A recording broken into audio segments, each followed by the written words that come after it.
When Sarah Miller leaves for a routine trip to the grocery store and never returns, her wheelchair-bound husband, Michael, refuses to believe she abandoned their family, despite what detectives and even friends eventually suggest.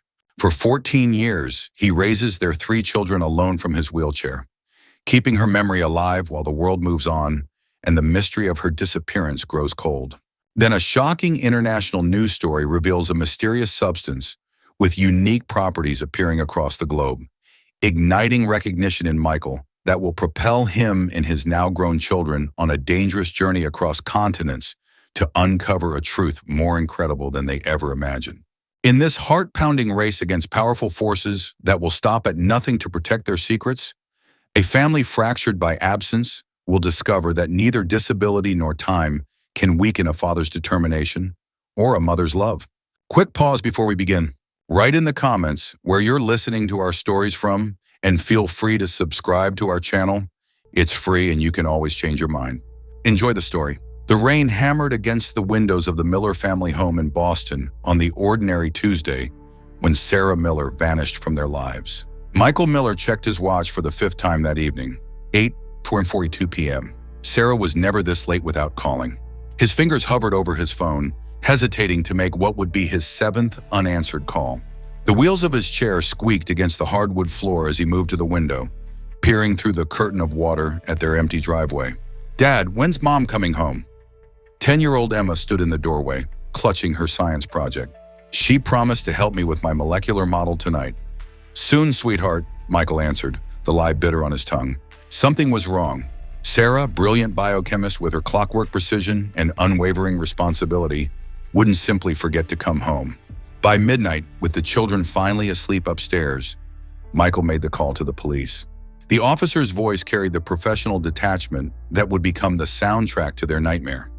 No signs of foul play at her lab, personal items and purse still at her desk. "Car still in the university parking lot? People sometimes just leave, sir, especially when facing challenging home situations." The unspoken implication hung in the air that a brilliant woman might walk away from a husband in a wheelchair and 3 children, that the pressure had simply become too much. But Michael knew better. The half-finished notes on her breakthrough neural regeneration formula, research she called chrysalis for its vibrant blue compound, still laid open on her desk at home. The birthday gifts for Kevin's upcoming celebration hidden in her closet. The anniversary dinner reservation for next week. What nobody realized then was that Sarah Miller hadn't abandoned her family. She had become an unwilling asset in an operation that would span continents. Her genius imprisoned and exploited for a formula she'd created to heal, but would be twisted to destroy. As Michael stared at her empty side of the bed that night, he couldn't have known that it would take 14 years, 3 continents, and the unbreakable bonds of their fractured family to bring her home. 3 months earlier, "Michael, I think I've done it." Sarah burst into their bedroom, her blonde hair escaping from its ponytail, eyes alight with the fervor that always accompanied a breakthrough. Michael looked up from the stack of physics exams he was grading, smiling at his wife's enthusiasm.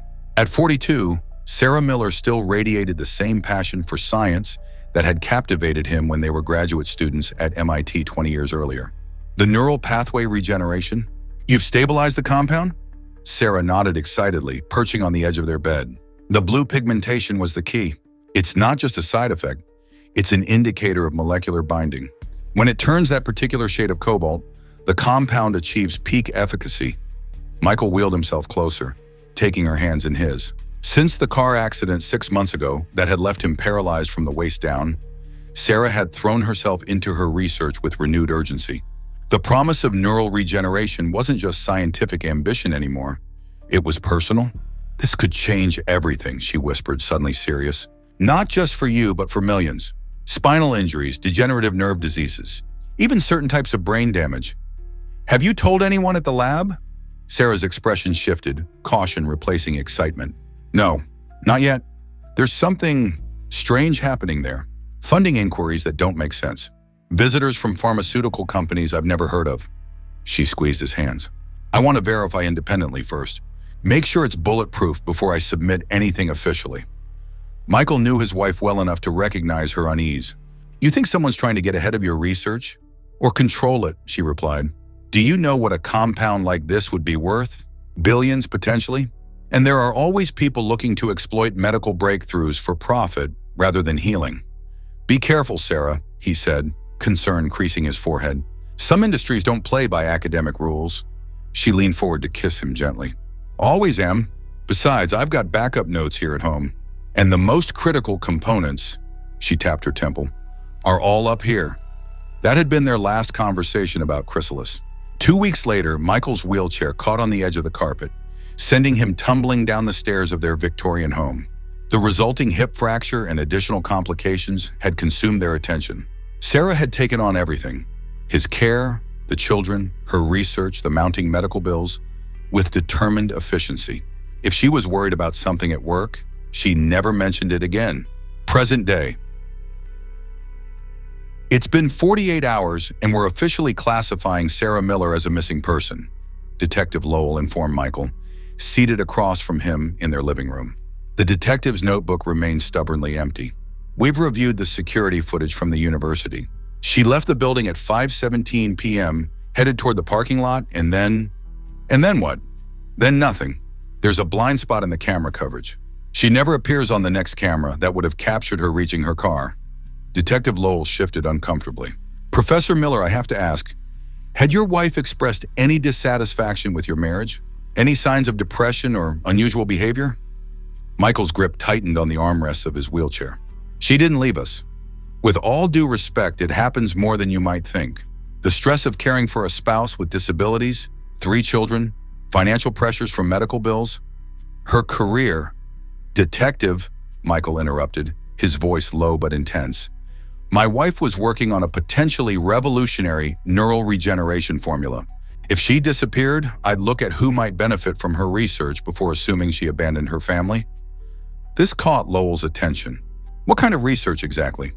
She called it Chrysalis, a compound that could potentially repair damaged nerve cells. Something that valuable would attract attention from both legitimate and illegitimate interests. The detective made his first notes of the interview. I'll look into her colleagues at the university, see if anyone noticed unusual interest in her work. He paused. But Professor Miller, I should prepare you. Most missing persons cases like this, they don't go the way families hope. Jason Miller, at 16, the oldest of the 3 children, took his role as the man of the house seriously in the weeks following his mother's disappearance. He helped his sisters with homework, learned to cook simple meals, and adapted the house for his father's wheelchair accessibility. She didn't leave because of you, Jason told his father one night, finding him staring at old family photos long after the girls had gone to bed. Michael looked up, surprised. What makes you say that? Jason shrugged, his lanky teenage frame awkward in the doorway. I heard what the police said, about people leaving when things get hard. He stepped into the room resolute. Mom's not like that. She wouldn't leave us, especially not because of your accident. I know she wouldn't, Michael agreed quietly. Then why aren't we doing more to find her? There was an accusation in Jason's voice. The police have basically stopped looking. They think she just left. Michael sighed, setting the photo album aside. Jason, I've filed reports, hired a private investigator, contacted every hospital and friend and colleague. What more would you suggest? I don't know. The frustration of a 16-year-old boy erupted. Something. Anything. You're just sitting here while Mom is... His voice broke. Michael wheeled toward his son and reached for his hand. Listen to me. I have never for one moment believed your mother left us voluntarily. But I also have to keep this family together until we find her. I have to make sure you and your sisters feel safe and cared for. What if we never find her? Jason's question hung in the air, giving voice to their shared fear. We will, Michael promised, with more conviction than he felt. Somehow, we will. Neither of them could have imagined that somehow would take 14 years, or that it would begin with a news report about a mysterious new drug flooding the streets of Los Angeles, New York, and Tokyo. A drug with a distinctive cobalt blue color that a college chemistry professor would recognize immediately as eerily similar to his missing wife's research. What they couldn't know was that their reunion would require every ounce of courage, intelligence, and determination their family possessed. Or that Sarah Miller, imprisoned halfway around the world, had never stopped working on a way to return to them, even as her captors forced her to create something meant to destroy rather than heal. For now, though, they could only wait, their family suspended in the limbo of the unknown. As autumn turned to winter, and the empty chair at their dinner table became a monument to absence. In one bedroom, Emma folded her mother's sweater under her pillow each night before sleep. In another, Kevin, too young to fully understand, asked daily when mommy was coming home. And in the master bedroom, Michael researched nerve regeneration formulas late into the night, searching for clues in the science his wife had loved, unwilling to let her disappear completely from their lives. The first year passed, then another. The police file gathered dust. Friends stopped asking. But in the Miller household, Sarah remained present in her absence, a silent participant in birthday celebrations, school achievements, and family dinners, where her name was spoken with determination rather than grief. What no one suspected was that the key to finding her had been in Michael's possession all along, hidden in plain sight among the research notes she'd left behind. Notes that would eventually connect to headlines about a drug called blue chrysalis that was about to change everything. 14 years later, Professor Michael Miller rolled his wheelchair through the doors of Boston University's physics department, nodding to students who greeted him with the respectful deference afforded to tenured faculty. At 56, the silver at his temples and the lines around his eyes spoke of the years that had passed. But there remained an intensity in his gaze that his graduate students had learned to both admire and fear. "Professor Miller, your 2 p.m. appointment is waiting in your office," his assistant called as he passed. Michael nodded acknowledgement, mind already on the dissertation defense he'd just sat through. The wheelchair hummed softly as he navigated the familiar route to his office, hands calloused from 14 years of self-propulsion. The university had offered motorized options repeatedly, but Michael preferred the manual chair. The physical exertion provided clarity and kept his upper body strong. Inside his office, a young man in a rumpled suit stood examining the framed family photograph on Michael's desk. He turned as Michael entered, revealing a badge. "Agent Curtis, DEA," he introduced himself. "Thank you for agreeing to meet with me, Professor Miller." Michael positioned his chair behind his desk. "Your message said it concerned a chemical analysis. Though I should warn you, physical chemistry isn't my specialty. My wife was the biochemist in the family." A flicker of something, recognition, crossed Agent Curtis's face at the mention of Sarah. He opened his briefcase and removed a sealed evidence bag containing a small vial of vibrant blue liquid. "Are you familiar with a substance called blue chrysalis, Professor?" Michael stared at the vial, his heart suddenly pounding. The color, that specific shade of cobalt blue, was unmistakable. He'd seen it before, in beakers on his wife's home workbench the night she told him about her breakthrough. "Where did you get this?" he asked, his voice barely steady. "It's a new synthetic drug that appeared on streets worldwide about 7 months ago. Extremely potent, highly addictive, and unlike anything our chemists have seen before." Curtis placed several photographs on the desk. These were taken in Los Angeles, New York, Tokyo, and Berlin. In each city, blue chrysalis appeared simultaneously, suggesting a coordinated global distribution network. Michael barely heard him, still transfixed by the vial. "What does it do?" "It targets the brain's neural pathways, specifically those associated with pleasure and reward systems. Users report heightened sensory perception, euphoria, and enhanced cognitive function without the immediate crash of traditional stimulants." Curtis leaned forward. "But that's not why I'm here. I'm here because when our lab analyzed its molecular structure, your name came up." That snapped Michael's attention back to the agent. "My name? How? Not directly," Curtis clarified. "But the compound shares striking similarities with a theoretical formula published in a paper you co-authored with your wife 16 years ago on neural regeneration pathways." He paused. "Your wife who disappeared 14 years ago and was never found." Michael felt the room tilt slightly. All these years, the police had insisted Sarah had simply left, overwhelmed by their circumstances. He'd never believed it, but evidence to the contrary had remained frustratingly elusive. "You think there's a connection?" he asked carefully. "I think it's a remarkable coincidence that a revolutionary pharmaceutical compound based on your wife's research has suddenly appeared on the global black market," Curtis replied. "And I find it interesting that the street name, Blue Chrysalis, echoes the project name in her research notes." Michael's mind raced. Could Sarah be alive somewhere, forced to produce this drug? Had she been targeted for her research all those years ago? "I need to see your wife's complete research notes," Curtis continued. "Everything you have on the chrysalis project." "Why?" "You clearly already have samples of the drug." "Because we've hit a wall. This substance is unlike anything we've encountered. Its complexity suggests it was created by someone with extraordinary expertise, Someone like your wife. If we can understand how it was developed, we might be able to trace its production source. Curtis's eyes narrowed slightly. Unless you're not interested in finding out what happened to her? Don't! Michael's voice hardened. Don't presume to know what I want regarding my wife. My children have grown up without their mother. I've spent 14 years wondering if she was dead or alive. Curtis backed off slightly. I apologize, but you understand the urgency. This drug is spreading rapidly, and its long-term effects are catastrophic. We've already documented cases of severe neural damage after extended use. Michael's wheelchair squeaked as he rolled to the bookshelf behind his desk. He pulled out a weathered leather journal hidden behind his physics text. Sarah kept duplicate notes at home. She was worried about something at her lab. He handed the journal to Curtis. I've gone through this hundreds of times looking for clues. Found nothing. Curtis opened the journal carefully.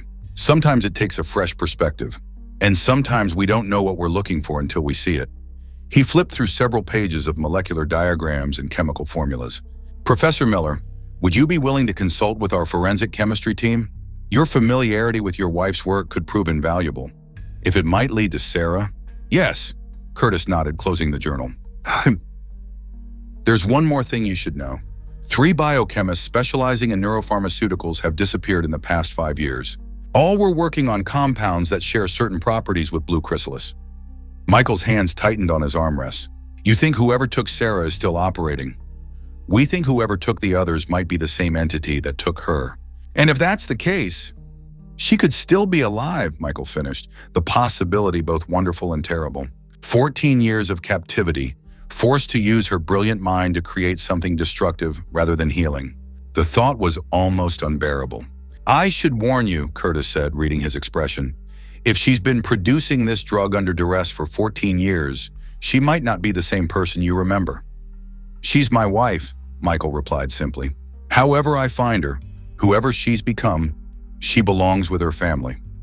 Jason Miller, now 30, adjusted his tie in the reflection of his office window, overlooking downtown Boston. As senior corporate counsel for Nexus Pharmaceuticals, he'd achieved remarkable success for his age, driven partly by ambition, but mostly by the need to understand the industry that had been central to his mother's life. His office phone buzzed. Your father is here to see you, Mr. Miller. Jason frowned, checking his calendar. No appointment. His father rarely made spontaneous visits, especially to his workplace. Send him in. The door opened, and Michael wheeled himself into the sleek, modern office. Jason noted immediately that something was different. There was an energy about his father he hadn't seen in years. Dad, everything okay? Michael glanced at the assistant still holding the door, waited until she departed, then withdrew a flash drive from his pocket. I need you to look at something. Discreetly. Jason raised an eyebrow but took the drive. What is this? DEA files on a new street drug. One that appears to be based on your mother's research. The world seemed to still. Jason had been 12 when his mother vanished. Old enough to remember her vividly, young enough that her absence had shaped his entire adolescence.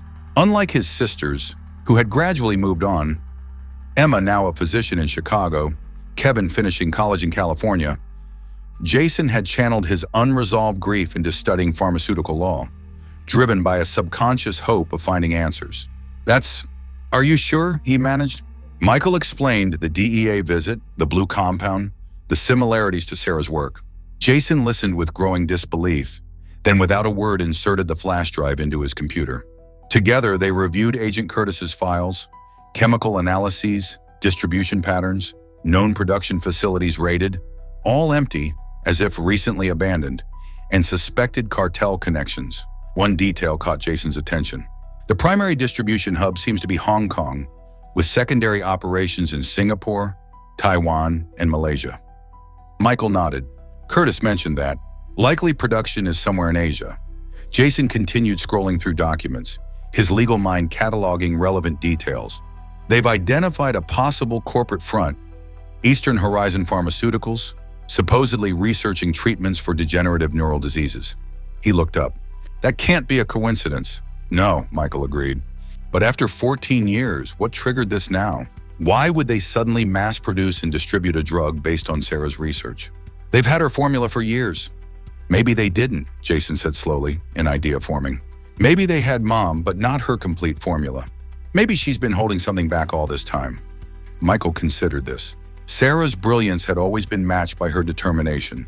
If she'd been taken for her research, would she have found ways to resist?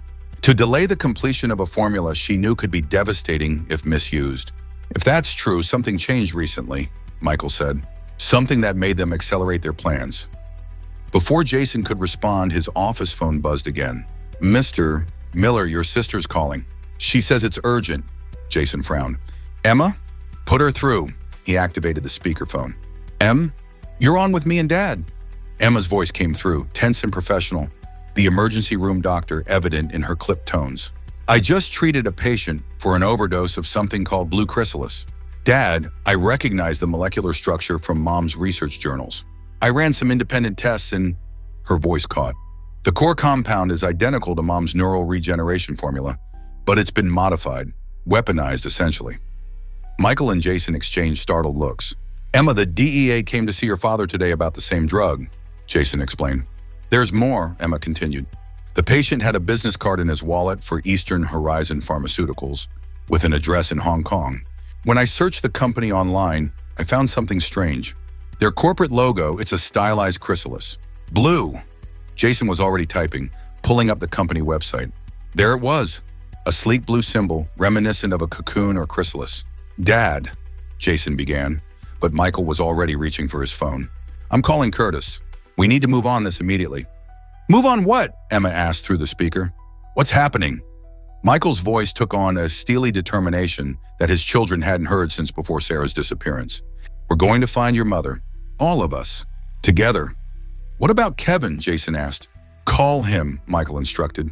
Tell him to get on the first flight from California. If Sarah's alive, if she's being held somewhere in Asia, we're going to bring her home. Dad. Emma's voice was gentle now, the doctor accustomed to tempering hope with reality.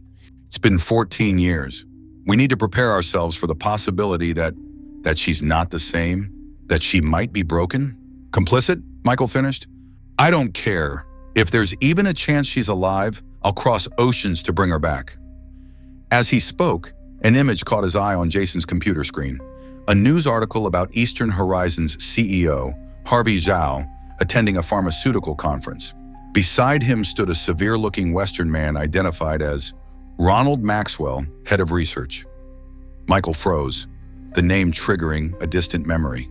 14 years ago, in the weeks before Sarah vanished, she'd mentioned a visit from a pharmaceutical executive, a man whose interest in her research had made her uneasy. His name was Ronald something, she'd said.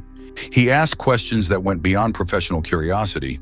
Michael stared at the man's face, memorizing it, feeling the first real lead in 14 years crystallize into certainty. Jason, book flights to Hong Kong. For all of us. The determination in his voice left no room for argument. After 14 years of helplessness, Michael Miller had found purpose again. Somewhere across the world, in a laboratory or corporate facility, Sarah Miller might be waiting. And this time, her family was coming for her. What they couldn't yet know was that they weren't the only ones who had made the connection between Blue Chrysalis and Sarah Miller, and that by pursuing her, they were placing themselves directly in the crosshairs of an organization that had successfully kept her captive for 14 years. An organization that had eliminated anyone who had ever gotten too close to their operation. The Cathay Pacific flight from Boston to Hong Kong stretched like an eternity across the Pacific. Michael Miller leaned his head against the window, watching clouds drift beneath him as his mind churned with possibilities and fears. Beside him, Jason dozed fitfully, his tall frame uncomfortable in the confines of economy-class seating. Across the aisle, Emma reviewed Sarah's research journals for the 100th time, her medical training allowing her to understand the biochemistry in ways the rest of them couldn't. Kevin, now 24, and the spitting image of Sarah with his blonde hair and intense blue eyes, sat beside her with noise-canceling headphones, eyes closed but clearly awake, his fingers tapping an anxious rhythm against his knee. They had argued about him coming. His final semester at Stanford would be disrupted, potentially delaying his computer science degree. But Kevin had been adamant. I barely remember her, he'd said simply. If there's a chance to get her back, nothing else matters. Michael watched his youngest now and felt a deep ache. Kevin had been only 4 when Sarah vanished. His memories of her were fragmented.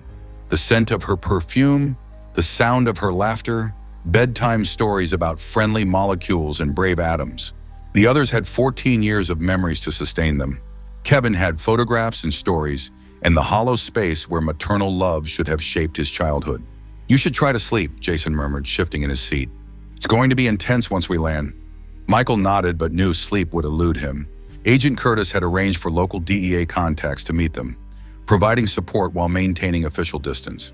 The agency couldn't sanction a family-led investigation, but Curtis understood what drove them. "Sir?" A flight attendant paused beside his seat. "Can I get you anything?" "Just water, thank you," Michael replied. As she moved away, Emma closed the journal and leaned across the aisle toward him. "Dad, I've been thinking about something. Mom's original formula, it was designed to bridge damaged neural pathways, essentially creating new connections where injury had severed them." "That's right," Michael confirmed. Sarah had explained it to him once as building microscopic bridges across canyons in the brain, allowing signals to flow again. But this drug, blue chrysalis, it does something more insidious. It creates excessive pathways, flooding the brain with connections that shouldn't exist. That's why users experience that sensory enhancement and cognitive acceleration. Their brains are literally processing information through channels that bypass normal filters. She hesitated. "It's brilliant and terrifying. The same principle inverted." "Could Mom's original work have been adapted this way accidentally?" Kevin asked, sliding his headphones down. Emma shook her head. "No, this modification required intimate knowledge of the original formula, plus a deliberate restructuring. Someone with Mom's expertise would have understood exactly what they were creating. The implication hung heavily between them. Either Sarah had willingly transformed her healing compound into something destructive, or she had been forced to do so under extreme duress. "I refuse to believe she would do this voluntarily," Michael said firmly. "Sarah dedicated her life to healing people, not harming them." Jason stirred, fully awake. "The question is, why start mass producing and distributing now? If they've had Mom all this time, why wait 14 years? "Maybe they didn't have the complete formula until recently," Kevin suggested. "Maybe Mom has been resisting somehow." The thought was simultaneously painful and hopeful. Had Sarah been fighting back all these years, finding ways to delay or sabotage the full weaponization of her research? "Whatever the reason," Michael said, "this is our first real lead in 14 years. We follow it wherever it takes us." What remained unspoken was the question none of them dared voice aloud. After 14 years of captivity, would Sarah Miller still be recognizable as the woman they had lost? And if they found her, could they piece their fractured family back together? Halfway around the world in a sterile laboratory complex nestled in the mountains outside Hong Kong, Sarah Miller carefully measured a cobalt blue liquid into a series of test tubes. At 56, her once blonde hair had turned silver, cropped short for practicality. Deep lines bracketed her mouth and eyes, but her hands remained steady, her movements precise. "A doctor, Chen, progress report?" The voice from the doorway made her tense almost imperceptibly. Sarah, or Dr. Elizabeth Chen, as she had been known for 14 years, turned to face Ronald Maxwell, a smile fixed firmly in place. "Batch 37 is showing 98.7% purity. The stability issues from the previous formulation have been corrected." Maxwell nodded, his cold blue eyes assessing her work with the calculating gaze that had become all too familiar. At 62, he remained imposing, tall and lean, with silver hair and the bearing of someone accustomed to obedience. "Excellent." The Beijing buyers were impressed with the demonstration. "They've doubled their order." Sarah nodded, her face a careful mask. "I'll need additional raw materials.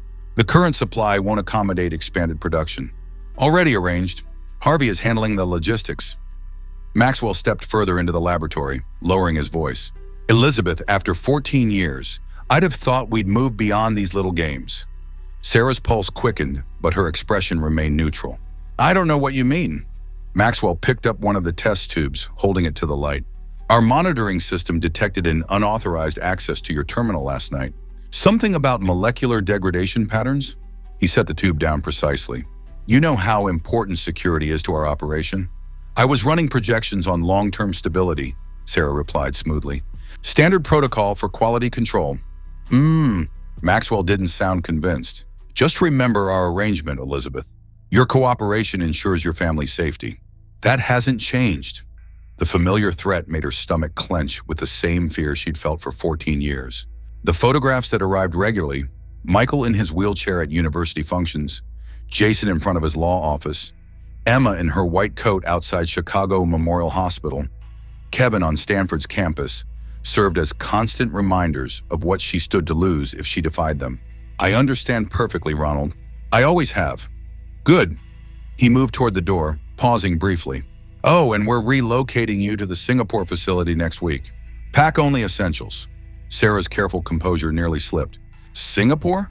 But I've just optimized this laboratory setup. Moving now will delay production. That's been considered and deemed acceptable. Maxwell's tone indicated the decision was final. Security protocols require periodic relocation. You know this. After he left, Sarah waited exactly 7 minutes, the time it took him to reach his office and become absorbed in other matters, before accessing her terminal. The relocation was unexpected and troubling. In 14 years, she'd been moved only twice, each time after she'd made minute but critical adjustments to the chrysalis formula, changes that would eventually lead to the compound destabilizing after prolonged use. Had they discovered her subtle sabotage? Or was this standard protocol, as Maxwell claimed? She quickly entered her credentials, accessing the secure server under the guise of reviewing molecular structures. What she actually sought was buried deep within innocuous-looking research files. The real chrysalis formula, the one that could heal rather than harm, along with evidence she'd meticulously gathered about Eastern Horizon's operations over 14 painstaking years. If they were moving her to Singapore, she might lose access to this terminal, might lose her one chance at exposing what they'd forced her to do. Her fingers flew across the keyboard, initiating a heavily encrypted transfer to a secure cloud server she'd created years ago, using computer skills learned from the IT technician she'd befriended during her first years of captivity. Whether Maxwell suspected or not, she couldn't risk losing everything now. Not when she'd sacrificed 14 years of her life, 14 years away from her family, maintaining the delicate balancing act of complying just enough to keep them safe, while working tirelessly toward eventual escape and exposure of Eastern Horizon's operation. A notification popped up on her screen, an automated alert from one of the monitoring programs she discreetly installed. Someone had searched for information on Eastern Horizon Pharmaceuticals from Boston. From Boston University's network, Sarah froze, her heart hammering against her ribs. Michael? After all these years, had he somehow made the connection? She quickly cleared the notification, mind racing with both hope and terror. If Michael was investigating Eastern Horizon, he was placing himself directly in Maxwell's crosshairs. And Maxwell had demonstrated repeatedly that he would eliminate any threat to his operation without hesitation. Sarah resumed the data transfer with renewed urgency. She had to finish her contingency plan now. Because if Michael truly was looking for her after all these years, everything was about to change. Hong Kong International Airport hummed with activity as the Miller family navigated customs and immigration. The humidity hit them immediately as they emerged into the arrival hall, a stark contrast to Boston's autumn crispness they'd left behind. Agent Curtis's contact, a compact, efficient woman who introduced herself only as Agent Zhao, met them at the designated rendezvous point. "Welcome to Hong Kong," she said briskly. "We've secured accommodations for you away from the tourist areas. Less visibility." She handed Jason a folder. "These are the operational parameters we discussed. The DEA is providing background support only. Officially, you're here visiting universities for potential research collaboration." Her gaze lingered on Michael's wheelchair. "We've ensured accessibility at the hotel and transportation." "What have you learned about Eastern Horizon?" Michael asked as they moved toward the exit. "Established 12 years ago, specializing in neuropharmaceutical research. Clean public record, impeccable corporate structure." Agent Zhao guided them to a waiting van. "But their security rivals' military installations and their research facilities are remarkably isolated." "Have you identified any of their locations?" Jason asked. "Their corporate headquarters is in Central, but we suspect the actual production facility is outside the city. Satellite imaging has identified a compound in the new territories that matches certain parameters." As they loaded into the van, Agent Zhao continued her briefing. "Eastern Horizon is hosting a pharmaceutical conference tomorrow at the Grand Harbor Hotel. Ronald Maxwell and Harvey Zhao will both be in attendance, along with potential investors and research partners." "We need to be there," Michael stated firmly. "Already arranged. Dr. Emma Miller has been added to the attendance list as a neurology researcher from Chicago Memorial interested in potential collaborations. Jason will accompany her as legal counsel." "What about Dad and me?" Kevin asked. Agent Zhao hesitated. The wheelchair makes Professor Miller too recognizable if Sarah has shared photos of her family with anyone there, willingly or otherwise. And you, Mr.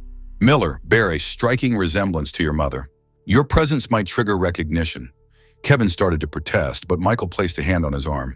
She's right. If Sarah is being coerced through threats against us, the last thing we want is to confirm that her family is in Hong Kong. Emma and Jason can gather intelligence without raising alarms. As they drove through Hong Kong's dense urban landscape, the reality of their situation began to sink in. They were in a foreign country pursuing a dangerous criminal organization on the thinnest of leads, hoping against hope that Sarah was still alive after 14 years of captivity. "What's our actual plan here?" Kevin asked, breaking the tense silence in the van. "We can't just walk into Eastern Horizon and ask for Mom." "Reconnaissance first," Agent Zhao replied. "The conference gives us an opportunity to gather intelligence, identify key personnel, and potentially access secure areas while security is focused on the event." "And if we locate her?" Michael pressed. Agent Zhao's expression remained carefully neutral. "That depends on the circumstances. If Dr. Miller is under duress but physically accessible, extraction might be possible. If she's held in a secure facility, we'll need to involve local authorities and higher-level DEA resources." Emma leaned forward. "You keep saying if. Do you have doubts that our mother's alive?" "I've worked trafficking and kidnapping cases for 15 years, Dr. Miller. When victims don't resurface within the first year, the outcome is rarely positive." "But the drug," Jason countered. "Blue chrysalis? Someone with Mom's expertise had to develop it." "Yes, and that's why we're pursuing this lead. But after 14 years, you should be prepared for all possibilities."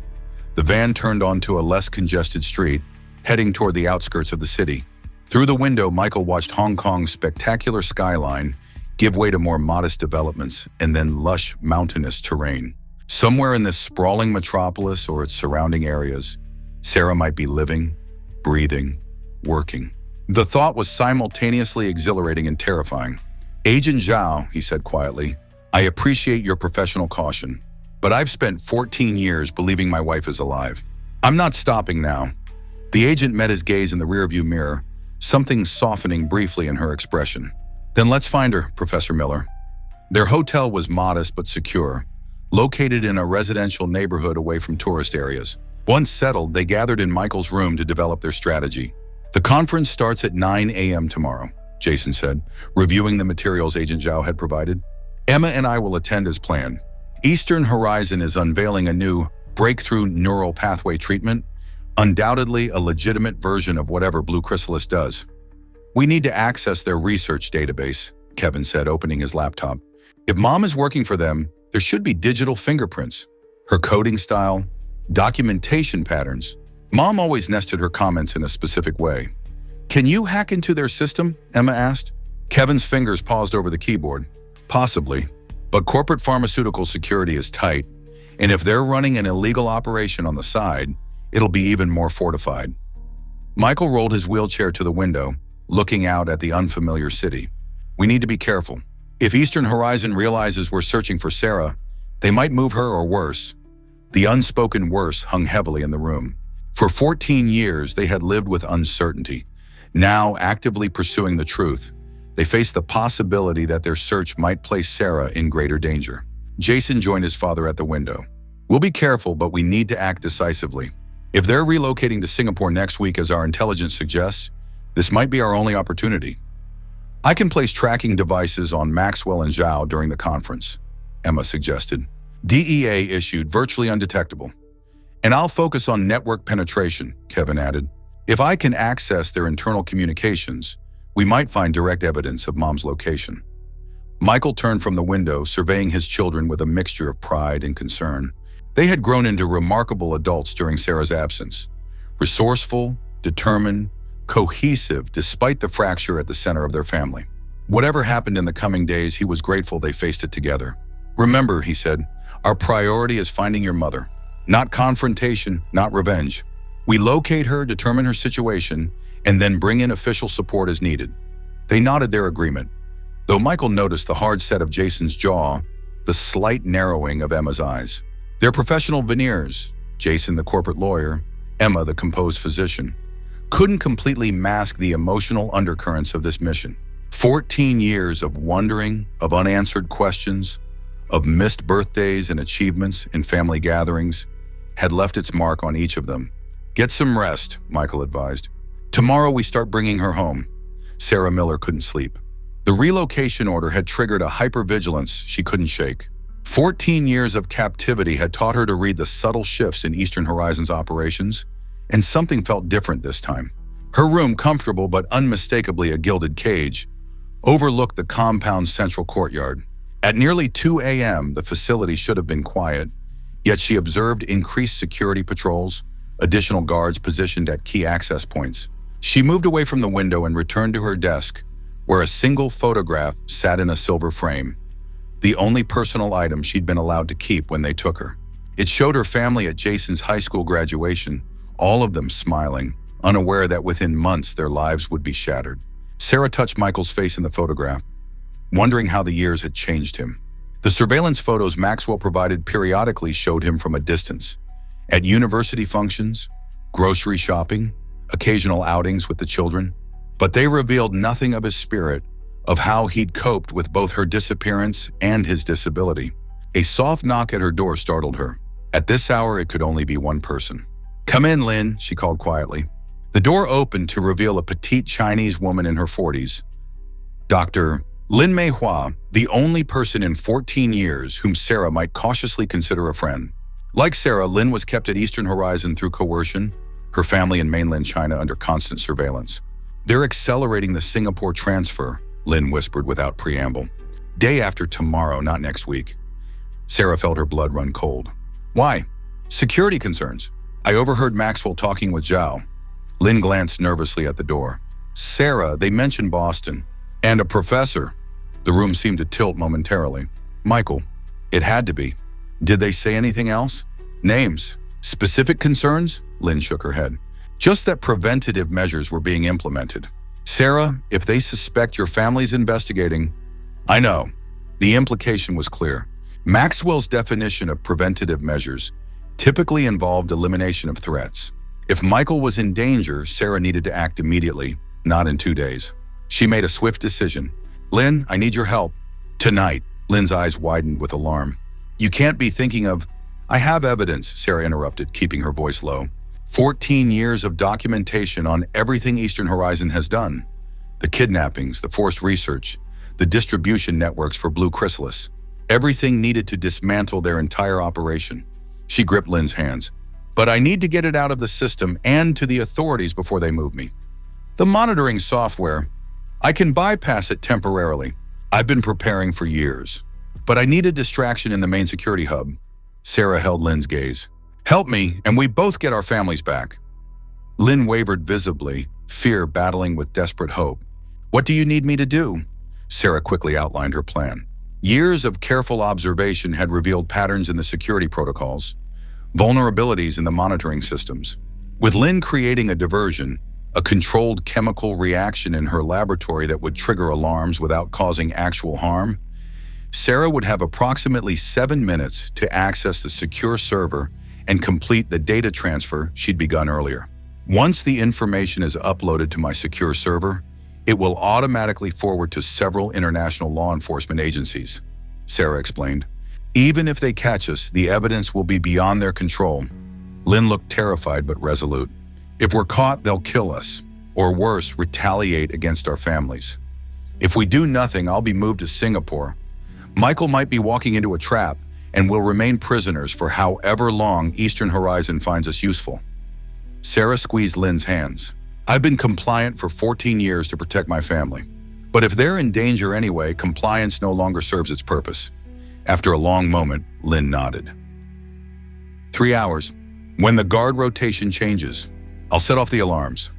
After Lynn departed, Sarah sat motionless, the weight of what she planned pressing down on her. 14 years of calculated submission, of minute acts of rebellion disguised as technical adjustments, of gathering evidence while appearing to comply, all culminating in this moment.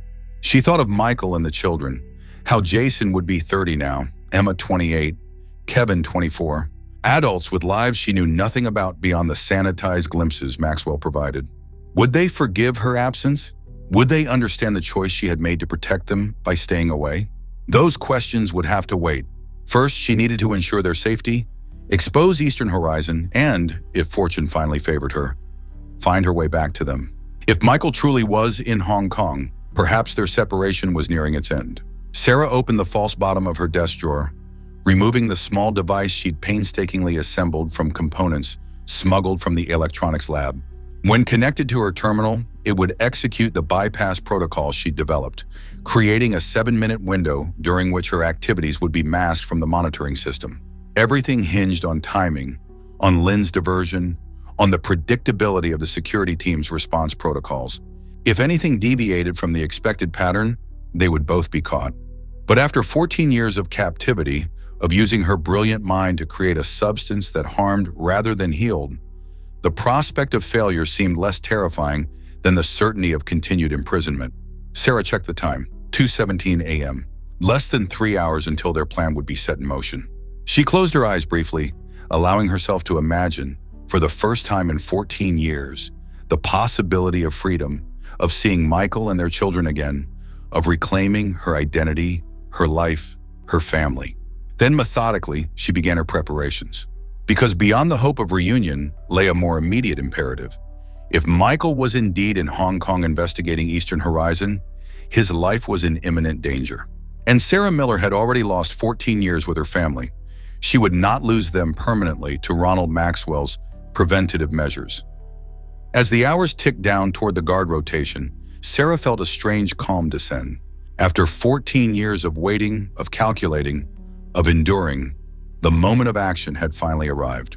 What she couldn't know was that across the city, her family was setting in motion their own plan to find her, and that their paths were about to converge in ways none of them could anticipate.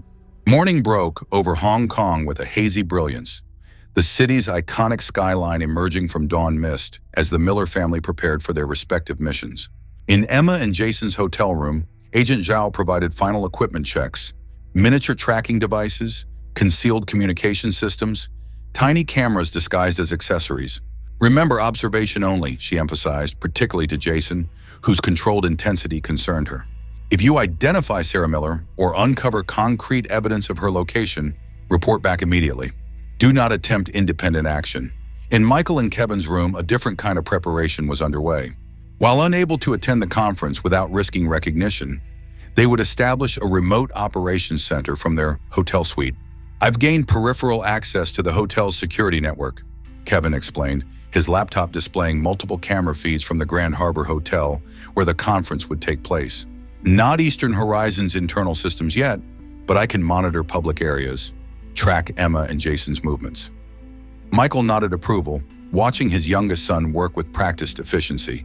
Kevin had channeled his grief over a mother he barely remembered into technological expertise that now might help bring her home. What about the suspected research facility? Michael asked. Kevin switched screens to display satellite imagery. The DEA provided coordinates for the compound in the new territories. Heavy security, isolated location, significant power consumption consistent with a research facility. He zoomed in on a complex nestled against a mountainside. If Mom is anywhere in Hong Kong, this is the most likely location. Michael studied the images, trying to imagine Sarah within those walls. 14 years, nearly a third of their married life spent apart. A significant portion of their children's lives marked by her absence. Dad? Kevin's voice pulled him from his thoughts. Are you okay? Michael placed a hand on his son's shoulder. I'm fine. Just processing what happens if we actually find her. Kevin's expression softened. You mean if she's different? If captivity has changed her? That's part of it, Michael admitted. 14 years is a long time. We've all changed. You children have grown up. I've adjusted to life without her. He paused. But mainly I'm wondering what she's endured, what she's been forced to do, and whether she'll forgive herself for it even if we forgive her. Mom didn't choose to leave us, Kevin said firmly. Whatever she's done to survive, to protect herself, or maybe even us, that's not on her. Michael squeezed his son's shoulder, struck by the wisdom in one so young, especially one who had lost his mother at such a formative age. When did you get so insightful? Kevin managed a small smile. Had good parents. One in person, one in spirit. A knock at the door signaled it was time. Emma and Jason entered, transformed for their undercover roles. Emma elegant and professional in a tailored suit. Jason impeccable as the corporate attorney he actually was. "Comms check," Jason said, adjusting his tie where a miniature microphone was concealed. "Reading you clearly," Kevin confirmed, monitoring the audio feed on his laptop. Emma approached her father, bending to embrace him. "We'll be careful," she promised. "And if she's there, if there's any sign of Mom, we'll find it." Michael held his daughter tightly for a moment. "Just remember, the priority is information gathering. We need to know where she is and what situation she's in before we can help her." "We know, Dad," Jason assured him, his earlier intensity now channeled into focused determination. "Reconnaissance only. No direct contact, no confrontation." As they prepared to depart, Michael couldn't shake a growing sense of urgency. After 14 years of dead ends and false hopes, they were closer than ever to finding Sarah, yet also entering the most dangerous phase of their search. "Stay in constant communication," he instructed. "Kevin and I will monitor everything from here and coordinate with Agent Zhao's team as needed. If anything seems off, anything at all, abort immediately," Kevin added. "We've waited 14 years. We can wait a little longer if it means doing this safely." Emma nodded, checking her watch. A DEA-issued device with multiple surveillance capabilities. "The conference opens in 40 minutes. We should go." As they left, Michael rolled his wheelchair to the window, looking out at the Hong Kong skyline shimmering in the morning light. Somewhere out there, Sarah might be waking to another day of captivity, unaware that her family had crossed oceans to find her. "We're coming, Sarah," he whispered to the glass. "Hold on just a little longer." What Michael couldn't know was that at that very moment, Sarah Miller was executing her own desperate plan for freedom, and that before the day ended, the collision course set in motion 14 years ago would finally reach its inevitable conclusion. The Grand Harbor Hotel's conference center buzzed with the controlled energy of pharmaceutical professionals networking over coffee and promotional materials. Emma Miller moved through the crowd with practiced ease, her DEA-provided credentials identifying her as Dr. Emma Bennett from Chicago Memorial's Neurology Department. "Eastern Horizon representatives are stationed near the main exhibition area," Jason murmured, walking slightly behind her in his role as her legal counsel. "Maxwell hasn't arrived yet, but Zhao is by the central display." Emma nodded almost imperceptibly, her gaze sweeping the room until she located Harvey Zhao, a slim, elegant man in his 50s, surrounded by attentive potential investors. The corporate logo behind him caught her attention, a stylized blue chrysalis, almost identical to the symbol in their mother's research journals. "I'm moving in to make contact," she said softly, knowing Kevin and Michael would be monitoring their communications from the hotel room. "Jason, circle around, see if you can access the restricted presentation area." As Emma approached, Harvey Zhao looked up with the practiced smile of a corporate executive. "Good morning. Welcome to Eastern Horizon's presentation. Dr. Emma Bennett, Chicago Memorial," she introduced herself, extending her hand. "Your work on neural pathway enhancement has captured significant attention in our department." "We're pleased to hear it," Zhao replied smoothly. "Our official presentation begins at 11, but perhaps you'd like a preview of our newest developments?" Emma maintained her professional demeanor despite her racing heart. "I'd be very interested, particularly in your research team's approach. The preliminary papers suggest remarkably innovative methodology. Our head researcher is exceptionally talented," Zhao confirmed. Dr. Chen has pioneered approaches that have revolutionized our understanding of neuroplasticity." "Dr. Chen." Emma filed away the name, wondering if it was her mother's forced pseudonym or someone else entirely. "Will Dr. Chen be presenting today?" she inquired casually. Something flickered briefly in Zhao's expression. "Unfortunately not. She's preparing for our Singapore expansion and couldn't attend." Before Emma could pursue this further, a stir at the main entrance drew attention. Ronald Maxwell had arrived, flanked by security personnel who scanned the room with professional vigilance. "Ah, our research director has arrived," Zhao noted. "If you'll excuse me, Dr. Bennett, please enjoy the preliminary materials, and we'll speak more after the presentation." As Zhao moved to greet Maxwell, Emma retreated slightly, touching her watch to activate its camera function. "Did you get that, Kevin? They have a head researcher called Dr. Chen who's apparently being relocated to Singapore." "Got it," Kevin's voice came through her concealed earpiece. "Running the name through available databases now." Across the room, Jason had successfully maneuvered into the restricted preparation area behind the main stage, using his authentic credentials as corporate counsel to deflect cursory challenges from staff. I'm backstage, he reported quietly. Multiple computer terminals set up for the presentation. If I can access one, Kevin might be able to penetrate deeper into their network.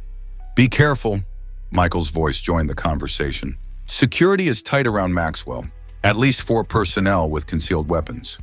Emma resumed her casual circuit of the exhibition space, collecting promotional materials while discreetly observing Maxwell and Zhao. The two men conversed in low tones, Maxwell's expression tense despite his public smile. Something's off, she murmured.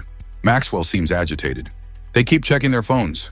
Kevin's voice crackled through the earpiece. I've got something on Dr. Elizabeth Chen. Limited public profile, but she appeared in Eastern Horizon's research publications starting 13 years ago. Specialization in neuropharmaceuticals. 13 years, Michael repeated. That timeline fits. 1 year after Sarah's disappearance. Time enough to establish a new identity for her. There's more, Kevin continued, excitement evident in his voice. I managed to access a partial employee database through a security vulnerability. Dr. Chen's employee ID photo is obscured in the system, but her credentials list previous research at MIT. Dad, it has to be Mom. Emma felt a surge of adrenaline. Can you determine her location? Working on it. The facility in the new territory seems most likely based on security protocols, but I need access to their internal network to confirm. I might be able to help with that, Jason interjected.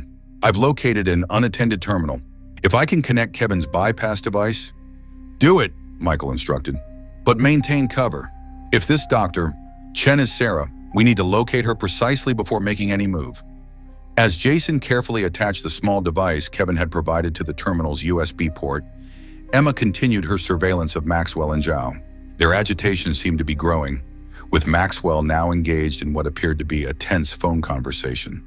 Something's definitely wrong, Emma reported. Maxwell looks like he's about to explode. Through her earpiece, she heard a soft exclamation from Kevin. I'm in. The bypass worked. I'm accessing their secure servers now. Searching for personnel locations. Got it. Dr. Elizabeth Chen is assigned to Laboratory Complex C at the New Territories facility. Current status. Wait, this can't be right. What is it? Michael demanded. According to the system, Dr. Chen triggered a security protocol 3 hours ago. Her current status is listed as containment pending. Emma felt her blood run cold. What does that mean? I don't know exactly, but it can't be good. There are emergency directives being issued to security personnel at the research facility. Kevin's voice grew urgent. Dad, I think Mom might have tried to escape or do something that compromised their operation. Whatever it is, she's in immediate danger. Michael's decision was instantaneous. Emma, Jason, abort the conference mission now. Meet us at the rendezvous point. We need to get to that facility immediately. Emma began moving toward the exit, only to freeze as she noticed Maxwell staring directly at her from across the room, his expression shifting from irritation to suspicious scrutiny. I think we've been made, she said quietly, changing direction to avoid appearing to flee. Maxwell is watching me.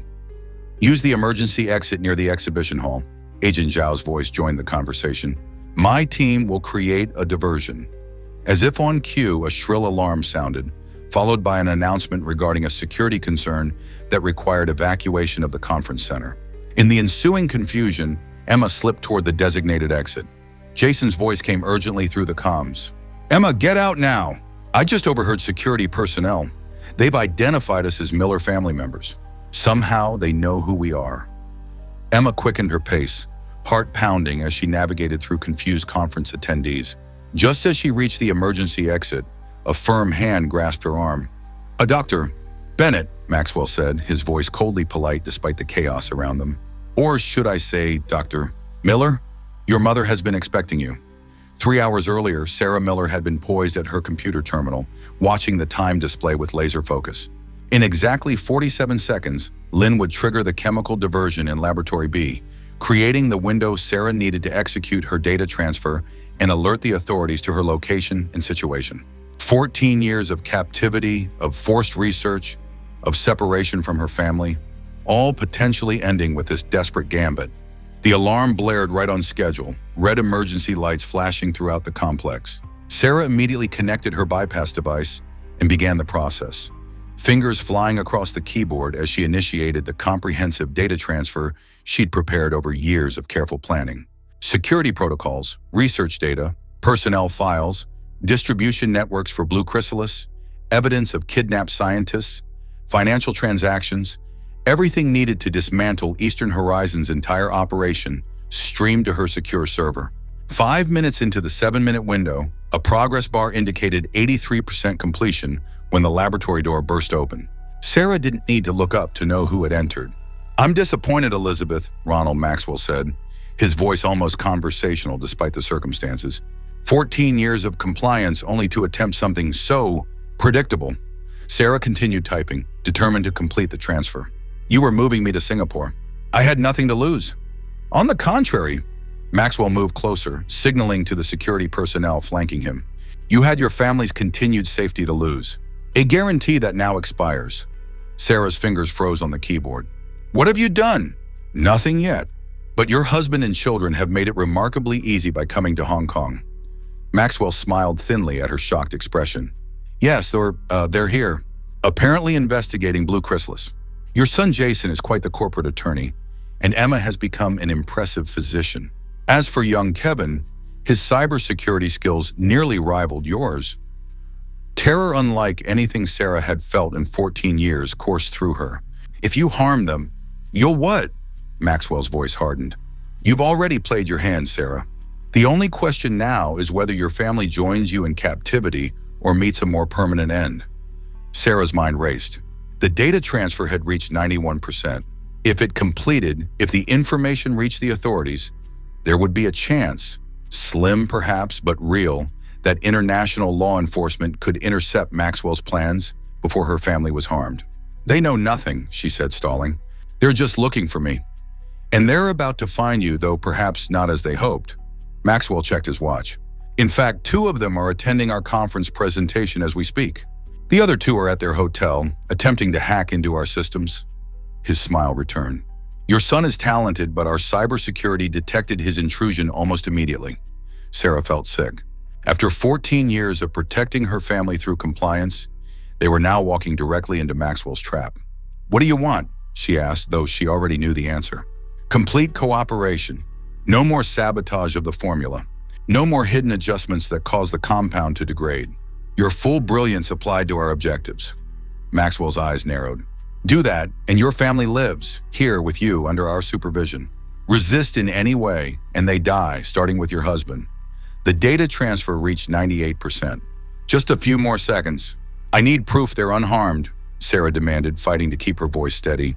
Maxwell pulled out his phone, displaying a live security feed from the Grand Harbor Hotel Conference Center. Sarah's heart clenched painfully as she saw Emma, her little girl, now a poised professional woman, moving through the exhibition area.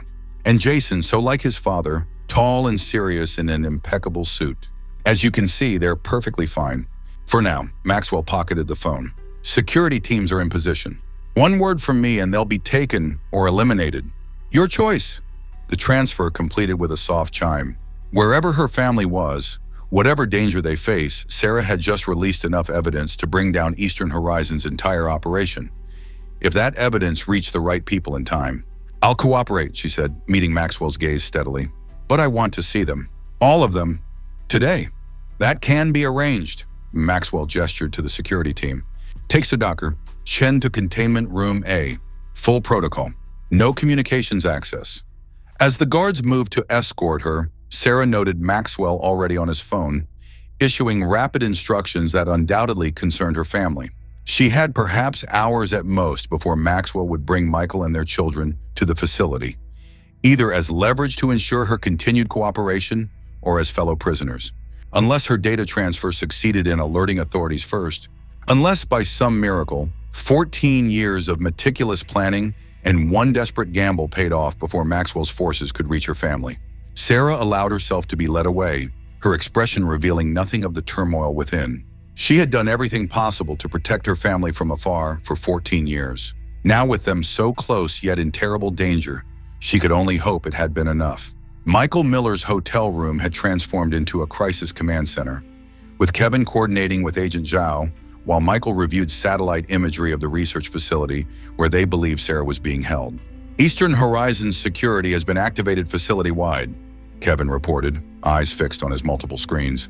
Whatever Mom did must have triggered their highest threat protocols. And now they've identified Emma and Jason at the conference? Michael said grimly. We need extraction options immediately. Agent Zhao's voice came through the speakerphone. My team is moving to intercept at the conference center, but we may be too late. Our surveillance indicates Emma Miller has been detained by Maxwell's security personnel. Michael's heart constricted with fear. And Jason? Still unaccounted for. He may have evaded the initial sweep. What about the evidence Mom was trying to transfer? Kevin asked. If it reached authorities, we've received nothing through official channels, Agent Zhao replied. If Dr. Miller managed to send something, it either hasn't arrived or went to different agencies. Michael made a swift decision. We can't wait for official channels. Kevin, grab only essentials. We're moving now. To the conference center? Kevin was already closing laptops, gathering crucial equipment. No, to the research facility. If Sarah triggered their security protocols and they've identified Emma and Jason, that's where they'll take them. We need to be there. Dad, that's a highly secured compound. We can't just drive up to the front gate. Michael's expression hardened with a determination his children rarely saw. I've spent 14 years adapting to limitations, finding alternative approaches when direct paths were blocked. Trust me, we'll find a way in. Within minutes, they had gathered their essential gear and were heading for the door when Kevin's phone alerted with an incoming message from an unknown sender. Dad, look at this, he said, frowning at the screen. It's an encrypted file transfer from, I can't trace the source, but the decryption key is Chrysalis Blue MIT 1989. Michael froze. That's the year Sarah and I met at MIT. Kevin quickly applied the key, and the file opened to reveal a massive data cache along with a brief message. Michael, if you're receiving this, I've been compromised, but my evidence transfer succeeded. Eastern Horizon knows you're in Hong Kong. They will use me to lure you in. Do not come. Send this to authorities immediately. I've loved you and our children every day of these 14 years. Sarah. She's alive, Michael whispered, joy and fear colliding as he absorbed the confirmation they'd sought for so long. And she knew somehow that we were here, that we were looking for her. Kevin was already scanning the attached files. Dad, this is everything. Security layouts of the facility, guard rotations, access codes, comprehensive evidence of their operation. Mom has been gathering intelligence for years planning this. Michael's mind raced, processing implications and possibilities. Forward everything to Agent Zhao and the DEA immediately. But we're still going. If they have Emma and they're looking for Jason, we can't wait for official channels to mobilize. But Mom specifically said not to come, that it's a trap. Of course it is, Michael acknowledged. But after 14 years apart, I'm not leaving your mother or your sister in Maxwell's hands for a moment longer than necessary. Besides, he added with grim determination, they'll expect an extraction team, official response protocols. They won't expect a physicist in a wheelchair and a computer scientist? Kevin nodded slowly, understanding his father's logic. The unexpected approach. Exactly. And with your mother's inside information, we might just have a chance. Michael checked his watch. We have perhaps an hour before they consolidate their security position. Let's move. As they left the hotel room, Michael couldn't help but think of the message Sarah had sent. 14 years of love expressed in one desperate warning. Whatever happened next, he now knew with certainty that she had never abandoned them, that she had thought of them every day of her captivity, just as they had thought of her. The knowledge strengthened his resolve. 14 years ago, he had been helpless to prevent Sarah's abduction, confined to his wheelchair, while others searched fruitlessly for his wife. This time would be different. This time, Michael Miller would bring Sarah home, or join her in captivity. Either way, their family's long separation was about to end. Emma Miller had faced emergencies as an ER doctor that would terrify most people, but nothing had prepared her for the cold, calculating malice in Ronald Maxwell's eyes as his security personnel escorted her through the Eastern Horizon Research Facility. Your mother has been quite cooperative for 14 years, Maxwell remarked conversationally as they walked. One small act of defiance, and the entire family rushes to Hong Kong. Touching, if inconvenient. Emma maintained her silence, observing and memorizing their route through the complex, information that might prove vital if an opportunity for escape presented itself. Nothing to say, Dr. Miller? Your professional curiosity doesn't extend to the facility where your mother has been advancing neuropharmaceutical science for over a decade? Where is she? Emma finally asked, her voice level despite her racing heart. Waiting for you. And soon, the rest of your family will join us. Your brother Jason proved more elusive at the conference, but we'll locate him shortly. As for your father and younger brother, Maxwell checked his phone. They've left their hotel, predictably headed this way, I imagine. The knot in Emma's stomach tightened. This had been exactly what Agent Zhao had warned against. Fragmented, uncoordinated actions that allowed Eastern Horizon to pick them off individually. They turned down a sterile corridor lined with laboratories, most empty but a few occupied by scientists who carefully avoided eye contact as the group passed. Finally, they stopped at a secure door labeled Containment A. A family reunion, Maxwell said, activating the security panel. 14 years overdue. The door slid open to reveal a sparse room with reinforced walls, minimal furniture, and a single occupant sitting rigidly on a metal chair. Emma's breath caught in her throat. Despite the silver hair replacing the blonde she remembered, despite the years etched into her face, there was no mistaking Sarah Miller. For a moment, neither spoke, both frozen in disbelief that this moment, imagined countless times over 14 years, was actually happening under such dire circumstances. Emma, Sarah whispered, rising slowly, as if afraid sudden movement might make the apparition before her disappear. Oh my God, Emma! Emma stood rooted to the spot, overwhelmed by the collision of memory and reality. The mother she remembered, confident, vibrant, always in motion, had been replaced by this thin, cautious woman with haunted eyes. But when Sarah smiled tremulously, Emma saw the familiar crinkles around her eyes, the gentle curve of her lips that had kissed away childhood tears. Mom, she managed, her physician's composure cracking. It's really you. Maxwell observed their reunion with clinical detachment. I'll leave you to catch up. Family is so important after all. He gestured to the guards. Secure the room. No communication in or out except through me personally. As the door closed behind him, mother and daughter remained suspended in mutual disbelief until, as if by mutual decision, they rushed toward each other. Emma found herself engulfed in an embrace both familiar and strange, her mother's arms remembering exactly how to hold her, despite the 14 years that had transformed a teenage girl into a woman. I'm so sorry, Sarah whispered, tears streaming down her face as she cradled Emma's head against her shoulder. I never wanted to leave you, never wanted any of this. Emma pulled back just enough to look into her mother's face. We knew, Mom. Dad never believed you left voluntarily, not for a second. Sarah's eyes closed briefly at the mention of Michael. Your father, is he here too? In Hong Kong? We all are. Dad, Jason, Kevin. We came as soon as we made the connection between Blue Chrysalis and your research. Emma squeezed her mother's hands. Dad recognized the molecular structure immediately when the DEA showed him samples. He said only you could have created something so sophisticated. A shadow crossed Sarah's face. Blue Chrysalis was never supposed to exist. I've been sabotaging the formula for years, introducing instabilities that would limit its effectiveness, trying to delay full production while I gathered evidence against Eastern Horizon. Her expression grew urgent. Emma, you shouldn't have come. None of you should. Maxwell will use you to ensure my complete cooperation going forward. We couldn't not come, Emma replied simply. Not when we finally had a real lead after 14 years. Sarah guided Emma to the room's small table, keeping hold of her hand as if afraid she might vanish. Tell me about everyone, please. The photographs Maxwell showed me, they tell me nothing of who you've all become. Despite their dire circumstances, Emma found herself smiling. Jason's a corporate attorney specializing in pharmaceutical law. He always said he wanted to understand the industry that took you from us. He's married to Rebecca, a pediatric nurse. They have a 4-year-old daughter named Sarah.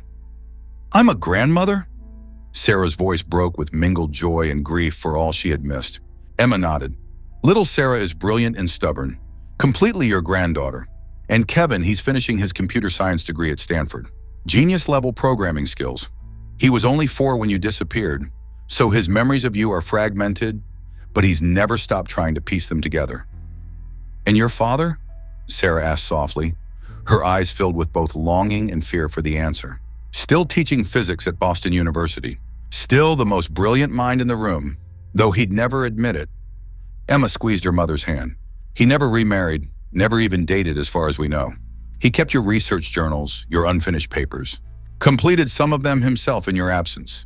Sarah closed her eyes briefly, absorbing these glimpses of the life that had continued without her. And you, a doctor, clearly. Emergency medicine at Chicago Memorial. I wanted to help people in crisis, people whose lives were torn apart in an instant. Emma didn't need to explain why she had chosen that path. I'm so proud of you, Sarah said, touching Emma's face gently. Of all of you. You've built beautiful lives despite everything. Incomplete lives, Emma corrected. We've never stopped looking for you, never stopped feeling your absence. Sarah's expression darkened with renewed urgency. Emma, listen to me. Before Maxwell brought you here, I managed to transfer evidence, everything I've gathered on Eastern Horizon's operations over 14 years, to a secure server programmed to forward to authorities. But Maxwell's security team has already identified your family. They're actively hunting Jason and will be coming for your father and Kevin. Emma quickly updated her mother on their situation. Jason's status unknown after the conference. Michael and Kevin likely headed toward the facility after receiving her data transfer. They wouldn't wait for official backup, Sarah said, shaking her head with a mixture of frustration and fond recognition. Michael never could stand by when his family was in danger. Even after his accident, even from his wheelchair, he always found a way to act. And that's exactly what he's doing now, Emma confirmed. Dad's changed in some ways since you've been gone, more deliberate, more patient, but when it matters, he's still the same man.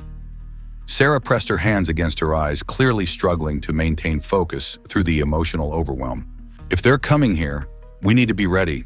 Maxwell won't hesitate to use us against each other.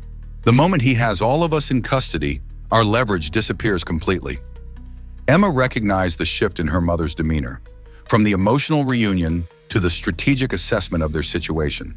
This was the brilliant scientist she remembered, the woman who approached problems with methodical clarity even under extreme pressure. What's our play? Emma asked, matching her mother's tone.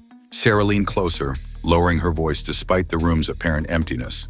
Maxwell doesn't know exactly what information I transferred or to whom. That uncertainty is our only advantage. She glanced around the room, eyes calculating. This containment room has certain vulnerabilities. The ventilation system, for instance, is separate from the main complex for biohazard control purposes. Emma followed her mother's gaze to the ceiling vent. You've been planning an escape? For 14 years, Sarah confirmed, but never with enough certainty to risk it. The potential consequences to you and the family were too severe. She gripped Emma's hands. Now that calculus has changed, if Maxwell gets his hands on all of you, we lose any chance of freedom. So we move before that happens, Emma concluded. But how? This room is monitored, surely. Sarah's mouth quirked in a ghost of her old smile. One advantage of being the resident genius is knowing exactly how the monitoring systems work and how to temporarily disable them. She reached beneath the collar of her lab coat, withdrawing a small device concealed on a thin chain. Lynn, another scientist held here, helped me modify this from components I've collected over years. It creates a 7-minute electromagnetic disruption to the surveillance systems. Emma's medical training had included enough emergency technology to understand the concept. When do we use it? When we have the best chance of reaching your father and Kevin before Maxwell does. Sarah hesitated, then asked the question Emma could see had been burning in her since their reunion began. Your father, his condition, is he still in the wheelchair? Yes, Emma confirmed gently. The nerve damage was too extensive for full recovery with current medical technology. But he's adapted remarkably. You wouldn't believe how nimble he's become maneuvering that chair. Something flickered in Sarah's eyes. Determination, perhaps, or renewed purpose. The original chrysalis formula, she said quietly. The real one. Not the perverted version Maxwell forced me to develop. It could potentially help him regenerate some of the damaged neural pathways. Mom, Emma began, but Sarah shook her head. Not now. First, we survive this. First, we get our family back. Her expression hardened with 14 years of accumulated resolve. Maxwell thinks he's using you to control me. He doesn't understand what he's actually done by bringing us together. Emma saw in her mother's face the woman she remembered from childhood. Brilliant, determined, unstoppable when protecting those she loved. 14 years of captivity had not broken Sarah Miller. They had tempered her, like steel forged in fire. So what's the plan? Emma asked. Sarah leaned forward, voice barely above a whisper, as she outlined what they would need to do when the opportunity presented itself. As she listened, Emma felt a surreal sense of displacement. discussing escape strategies with the mother she hadn't seen in 14 years, in a containment room in a secret research facility in Hong Kong. Yet underlying the strangeness was a profound rightness, a sense of pieces falling into place after 14 years of misalignment. Whatever happened next, the Miller family had begun the process of reunification. Whether in freedom or captivity, they would face it together. Jason Miller pressed himself against the wall of the service corridor, listening intently for pursuing footsteps.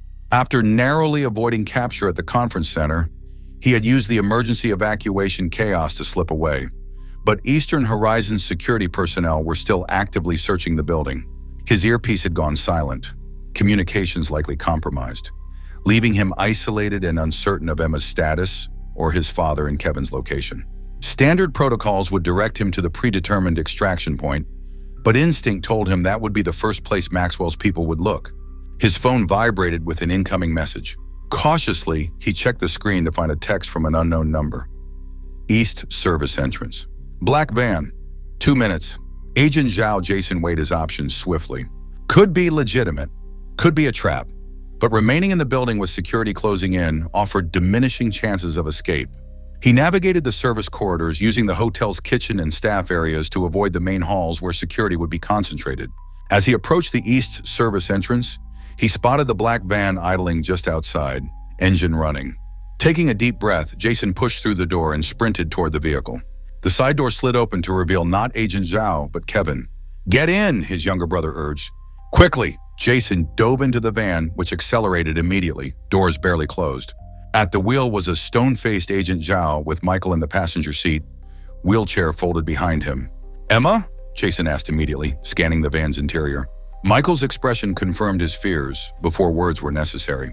"It taken." Maxwell's people intercepted her at the conference. "They're holding her at the research facility. With Mom," Kevin added, turning his laptop to show Jason's security schematics of the compound. "We received a data transfer from Mom right before communications went dark. She's been gathering intelligence on Eastern Horizon for years, including complete facility layouts and security protocols." Jason processed this information rapidly. "So we know she's alive, and she knows we're here." Michael nodded, his face set with the determined focus Jason recognized from countless family crises over the years. "She specifically warned us not to come after her, that Maxwell would use us as leverage to ensure her cooperation. And we're obviously ignoring that warning," Jason noted, a grim smile forming. "Obviously," Michael confirmed, "but we're not going in blind. Your mother's intelligence gives us a significant advantage Maxwell doesn't expect us to have." Agent Zhao maneuvered the van through Hong Kong's congested streets with practiced efficiency. I've forwarded Dr. Miller's evidence to DEA headquarters and local authorities, but official response will take time to mobilize. We're looking at a minimum of 4 hours before a proper tactical team can be assembled and deployed. By which time Maxwell could have moved both Sarah and Emma, Michael pointed out. Or worse. Jason examined the facility schematics Kevin had displayed. "So what's our play? We can't exactly storm the compound with just the 4 of us." "We don't need to," Michael replied, pulling up additional diagrams on his tablet. "According to your mother's intelligence, there's a vulnerability in the facility's northeastern perimeter where the security system connects to an external power grid. Kevin can create a localized disruption that will trigger emergency protocols, redirecting security personnel temporarily. During that window, Agent Zhao and I will enter through the maintenance access point indicated in Mom's schematics," Kevin continued. "Once inside, we can reach the security hub and disable the interior monitoring systems." Jason studied his father. "And what will you and I be doing during this?" Michael's expression was unreadable, creating a distraction of our own, one Maxwell won't be able to ignore. "You're going to offer yourself as bait," Jason realized. "Walk right up to the front door."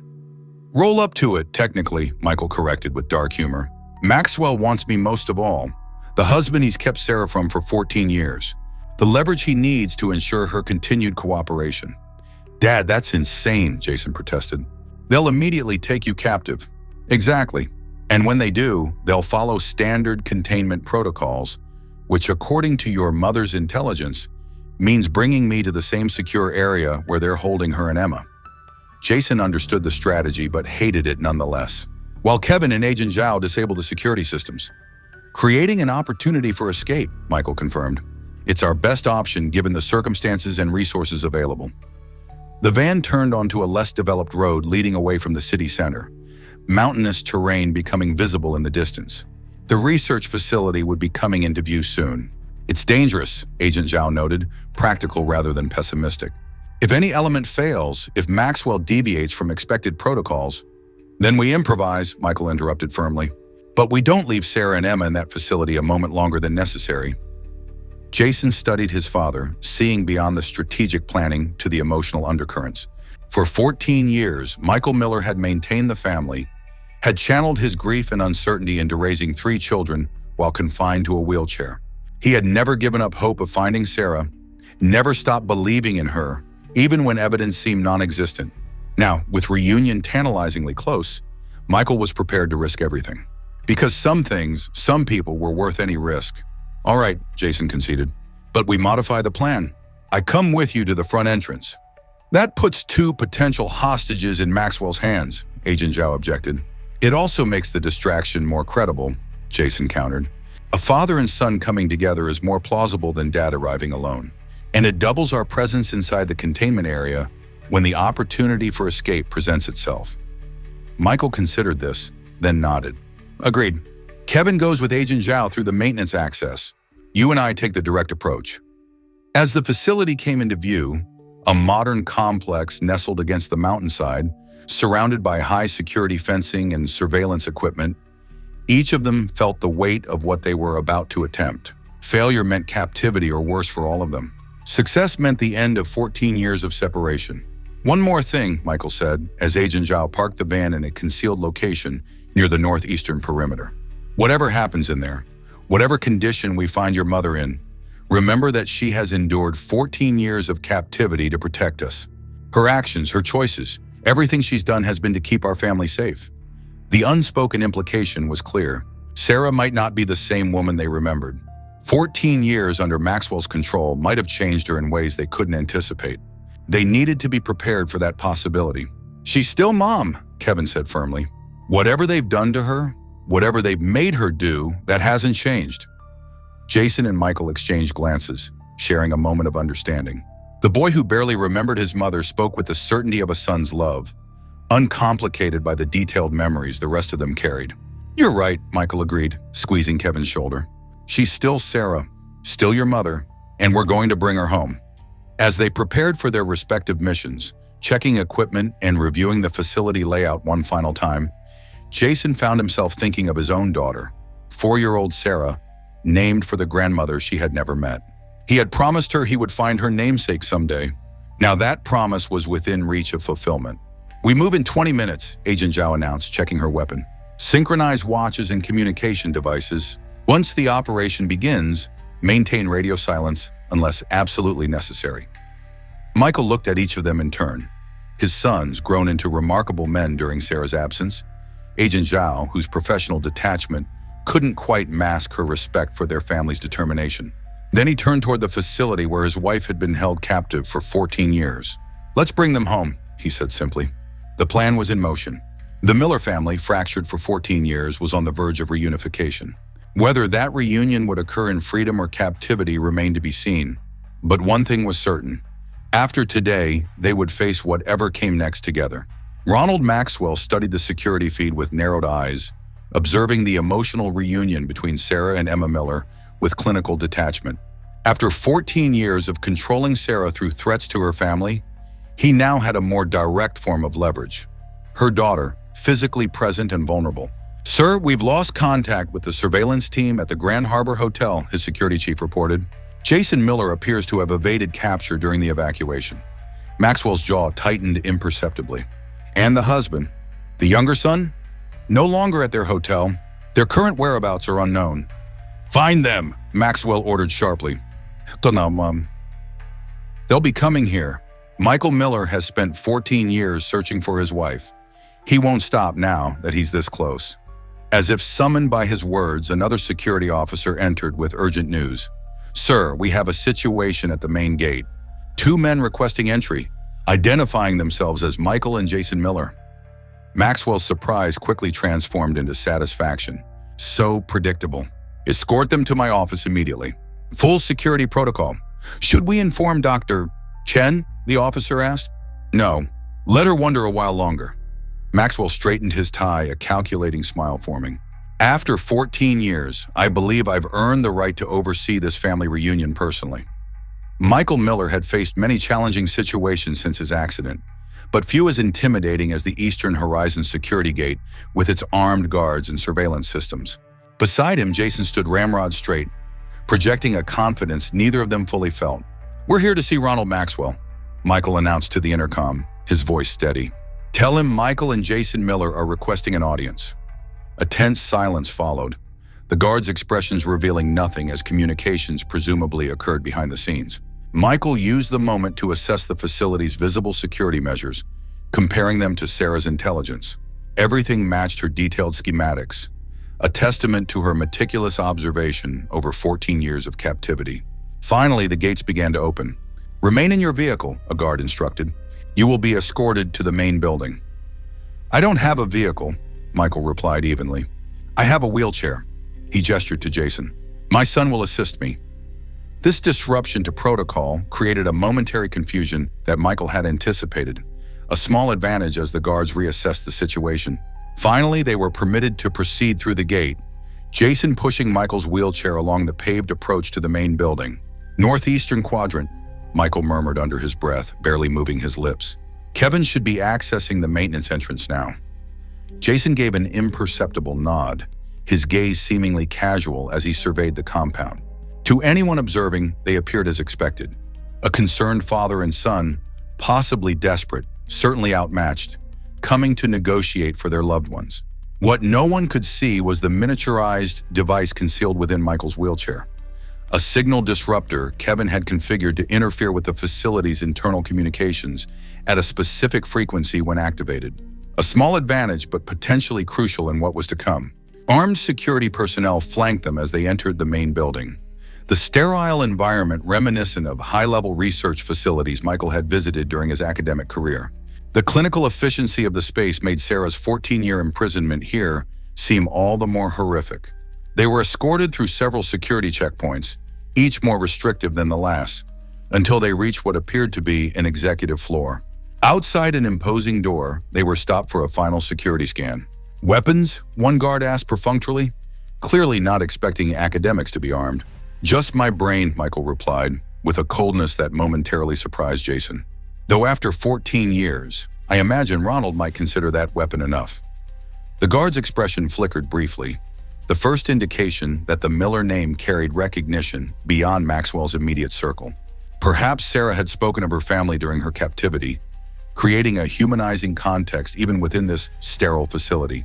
The doors opened to reveal a spacious office with panoramic views of the mountainous terrain surrounding the compound. Ronald Maxwell stood behind a sleek desk, his posture relaxed yet commanding. "Professor Miller," he greeted as if welcoming a colleague, rather than the husband of a woman he had kept prisoner for 14 years. "And Jason, how remarkable to have 2 generations of Millers visit our humble research facility." His smile never reached his cold eyes. "Though I believe we're still missing Kevin to complete the set." Michael maintained a calm exterior despite the fury coursing through him at finally confronting the man responsible for Sarah's abduction. "You know why we're here?" "Of course. A family reunion has been long overdue." Maxwell gestured to the chairs positioned before his desk. "Though I confess, I'm curious how you made the connection after all these years." "We've been quite careful." "Blue chrysalis," Michael replied simply. "A brilliant neural pathway compound with a distinctive cobalt blue color. Did you really think I wouldn't recognize my wife's work when it appeared on the global market?" Maxwell's expression registered genuine surprise. "Ah, the product launch. A business necessity after years of limited distribution. Risk versus reward, you understand." "Where is my wife?" Michael demanded, dispensing with the pretense of polite conversation. "Safe, as is your daughter." Maxwell leaned forward slightly. "Their continued safety depends entirely on how this conversation progresses. So let's be direct. What exactly are you hoping to accomplish by coming here?" "We want to see them," Jason interjected. "Then we can discuss terms." "Terms?" Maxwell raised an eyebrow. "I'm afraid you misunderstand your position. You are not here to negotiate. You are here because I allowed you to enter." His voice hardened. "Your wife has been an invaluable asset for 14 years, Professor Miller. With her brilliance and my resources, We've created pharmaceutical innovations worth billions, both legitimate and otherwise. Forced innovations, Michael corrected. Coerced through threats against her family. Maxwell shrugged. Effective motivation. Sarah's maternal instincts proved quite the leverage point. She'd do anything to protect you and the children, adjust formulas, develop new compounds, even sabotage her own work when she thought we wouldn't notice. A cold smile formed. She's been quite the adversary in her quiet way. It's almost a shame to neutralize that resistance by actually having you all here. Jason tensed beside his father, understanding the implication. You're planning to keep us all. Family reunification through shared captivity, Maxwell confirmed with mock sympathy.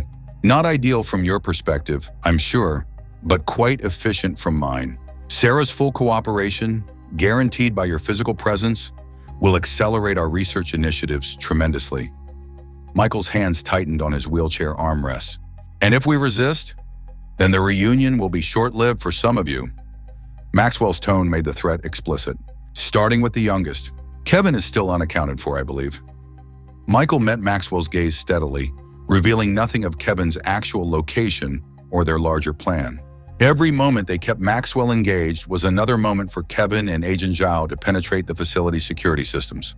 We came voluntarily, he said instead. Surely that demonstrates our willingness to cooperate if it means seeing Sarah and Emma. Maxwell studied him thoughtfully, then nodded. A reasonable request. Consider it granted. He pressed an intercom button. Bring Dr. Chen and the daughter to my office.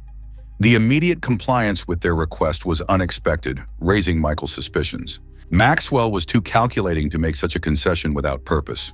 While we wait, Maxwell continued, perhaps you'd satisfy my curiosity about something, Professor Miller. In all these years, did you never consider moving on? Finding someone new? Sarah was convinced you wouldn't, that your devotion was absolute. But I found that difficult to believe. 14 years is a long time for a man to remain unfulfilled. The deliberate provocation was transparent, designed to unsettle Michael before Sarah arrived. He refused to engage. I'm a physicist, Maxwell. We understand time differently. 14 years is nothing in the cosmic scale. Maxwell's smile thinned at the non-answer. You academics and your abstract perspectives. In the real world, people move on, adapt, accept changed circumstances. Is that what you told my wife to make her compliant? Jason asked, voice tight with controlled anger. That we had forgotten her? Replaced her? A shadow of genuine amusement crossed Maxwell's face. On the contrary, I made sure she received regular updates on your lives. Photographs, news clippings, recordings when possible. Her awareness of your continued existence was essential to maintaining leverage. He looked directly at Michael. She kept a photograph of you by her bedside for 14 years, Professor. Quite the devoted wife, despite everything. The revelation sent a surge of emotion through Michael that he carefully contained. Sarah had maintained that connection, that tether to her family through 14 years of isolation and coercion. Before he could respond, the office door opened. 2 security officers entered first, followed by Emma, and then Sarah. 14 years dissolved in an instant as Michael's eyes found hers across the room. The physical changes, silver hair replacing blonde, lines marking a face once smooth, the careful way she held herself, registered peripherally. What captured him completely was the essential Sarah-ness that remained unchanged. The intelligence in her eyes, the slight lift of her chin that signaled determination, the way her gaze immediately sought his with a hunger born of 14 years separation. Michael, she whispered, his name on her lips, a benediction and a lament simultaneously. For a moment, no one else in the room existed. Not Maxwell watching with clinical interest. Not the security personnel positioned strategically by the doors. Not even their children witnessing this reunion of parents separated for nearly a third of their married life. Then Sarah's composure broke. She moved toward him with a strangled sound, dropping to her knees beside his wheelchair, her hands finding his face as if to confirm his physical reality. You came, Shim, she said, voice breaking. I told you not to come. Michael's hands covered hers, warm and solid against her cold fingers. Did you really think I wouldn't? I knew you would, she admitted, a ghost of a smile forming.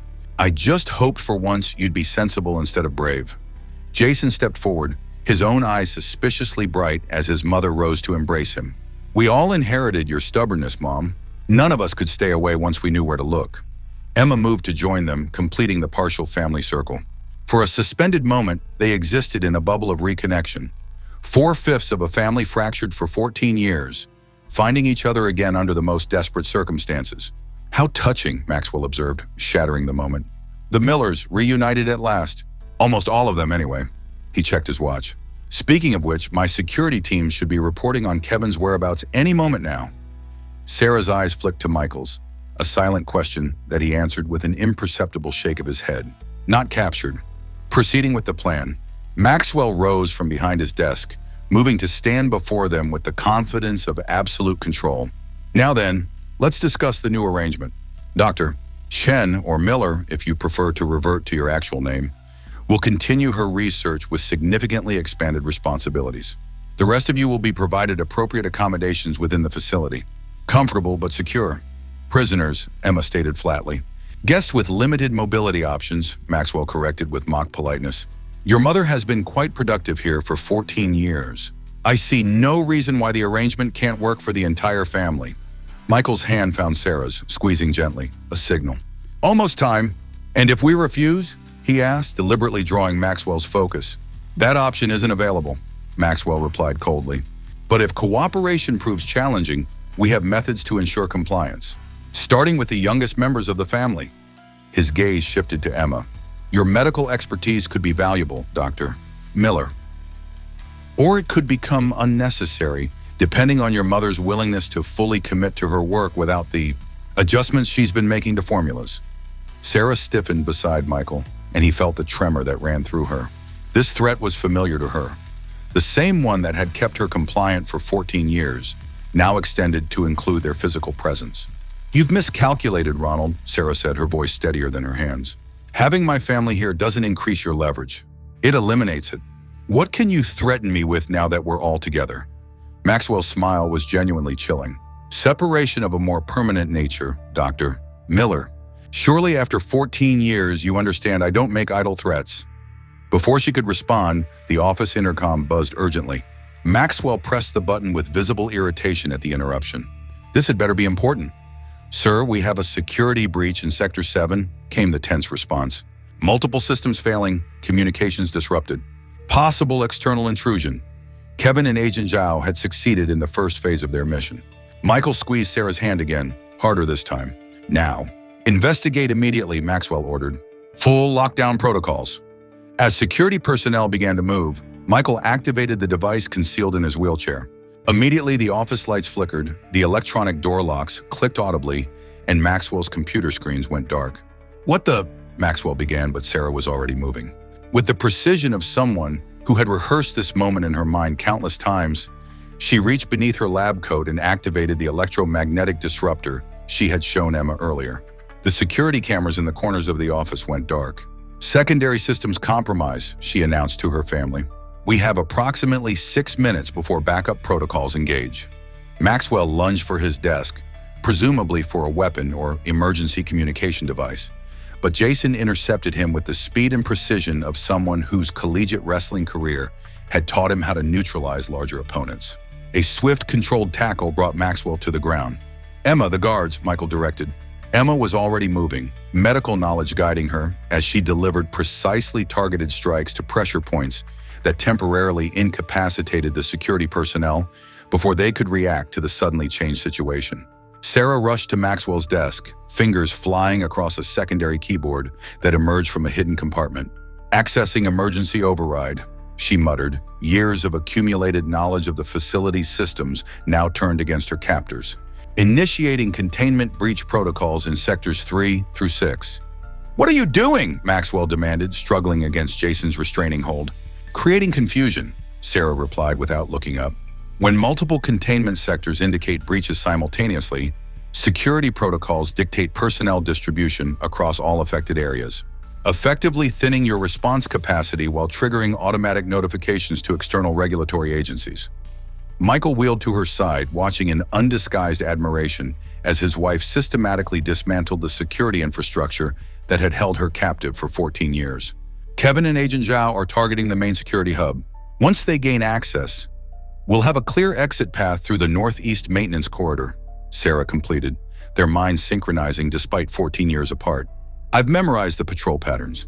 With the current disruptions, we have an 87% probability of reaching the perimeter before full response mobilization.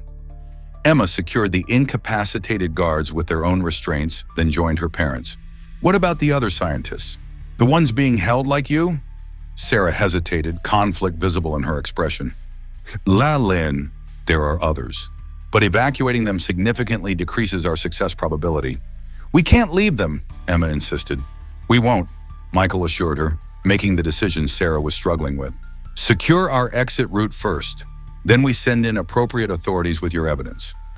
Sarah nodded gratefully at his understanding of the impossible choice she faced. After 14 years of powerlessness, priorities had become brutally clear. Family first, then justice for the others. You'll never make it out, Maxwell snarled from the floor. This facility has redundant security systems, armed response teams. Even if you reach the perimeter, where will you go? My organization has resources throughout Asia. Your organization is already compromised, Michael informed him calmly. Sarah's data transfer succeeded hours ago. DEA, Interpol, and Hong Kong authorities have everything they need to dismantle Eastern Horizon completely. We're not just escaping, Maxwell.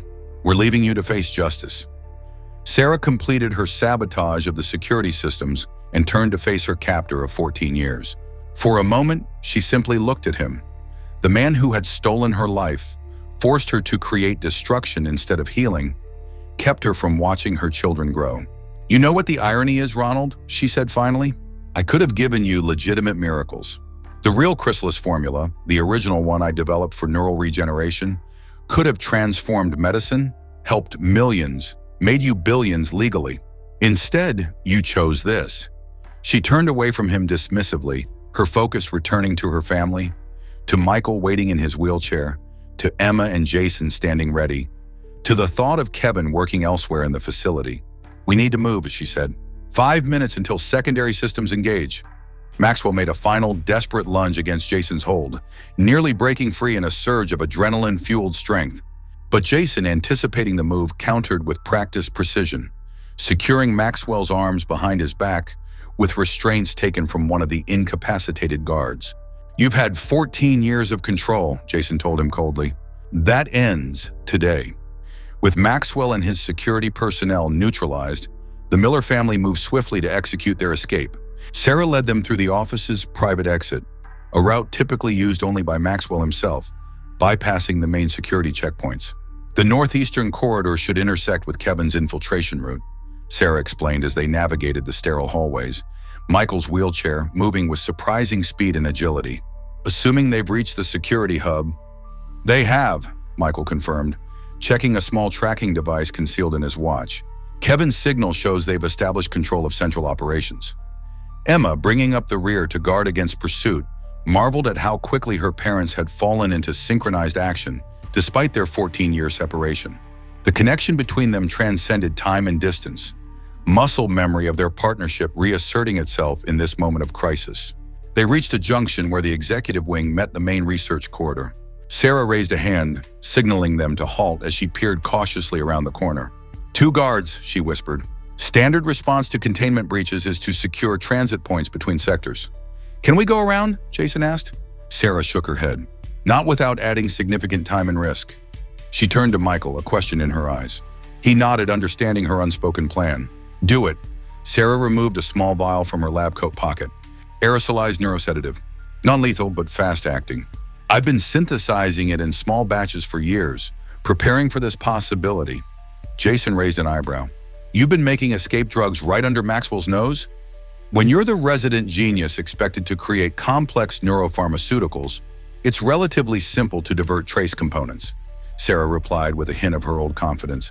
Deep breath, everyone, and hold it until we're past them. With practiced precision, she activated the vial and tossed it around the corner. A soft hissing sound was followed by a muffled thud as the guards collapsed.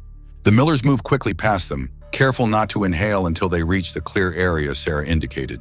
The security hub is 2 levels down, Sarah directed, leading them toward a service elevator hidden behind an unmarked panel. Maintenance access only, not connected to the main security grid. As they descended, Emma studied her mother's face in the elevator's dim light.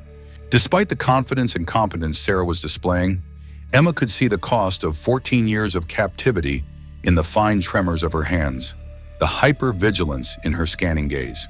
"Mom," she said softly, "are you okay?" Sarah's composure slipped momentarily, raw emotion flashing across her features before she regained control. "I will be, once we're all out. Once I know Kevin is safe." The elevator doors opened to a utilitarian corridor lined with maintenance equipment and electrical panels. Sarah led them with unwavering certainty through the labyrinthine back channels of the facility, navigating by memory alone. "Security response teams will be mobilizing throughout the facility," she explained as they moved.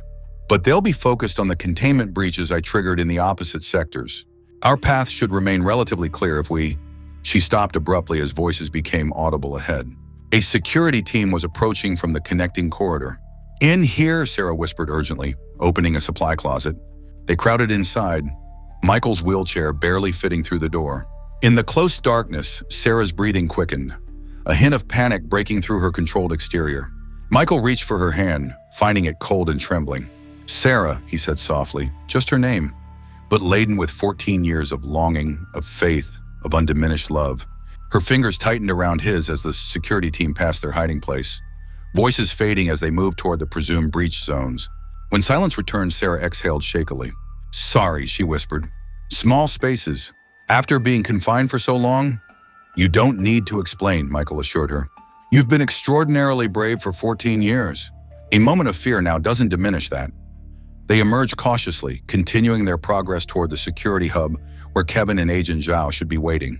As they approached the final corridor, a familiar figure appeared at the junction ahead. "Kevin?" Sarah breathed, seeing her youngest son in person for the first time in 14 years.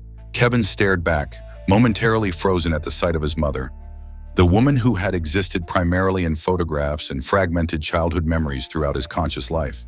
Unlike his siblings, who had years of concrete memories to sustain them, Kevin had been forced to construct an idea of his mother from stories and images. Now the reality stood before him. Older, silver-haired, tension evident in every line of her body, but unmistakably the same eyes that smiled from the family photographs he had memorized. "Mom," he managed, voice cracking slightly. Sarah moved toward him with a hesitancy absent in her reunions with Emma and Jason. This child, now a grown man, had been only 4 when she was taken. Did he remember her at all? Would he resent the absence that had shaped his entire life? The uncertainty evaporated as Kevin closed the distance between them, wrapping his arms around her in a fierce embrace that answered every unspoken question.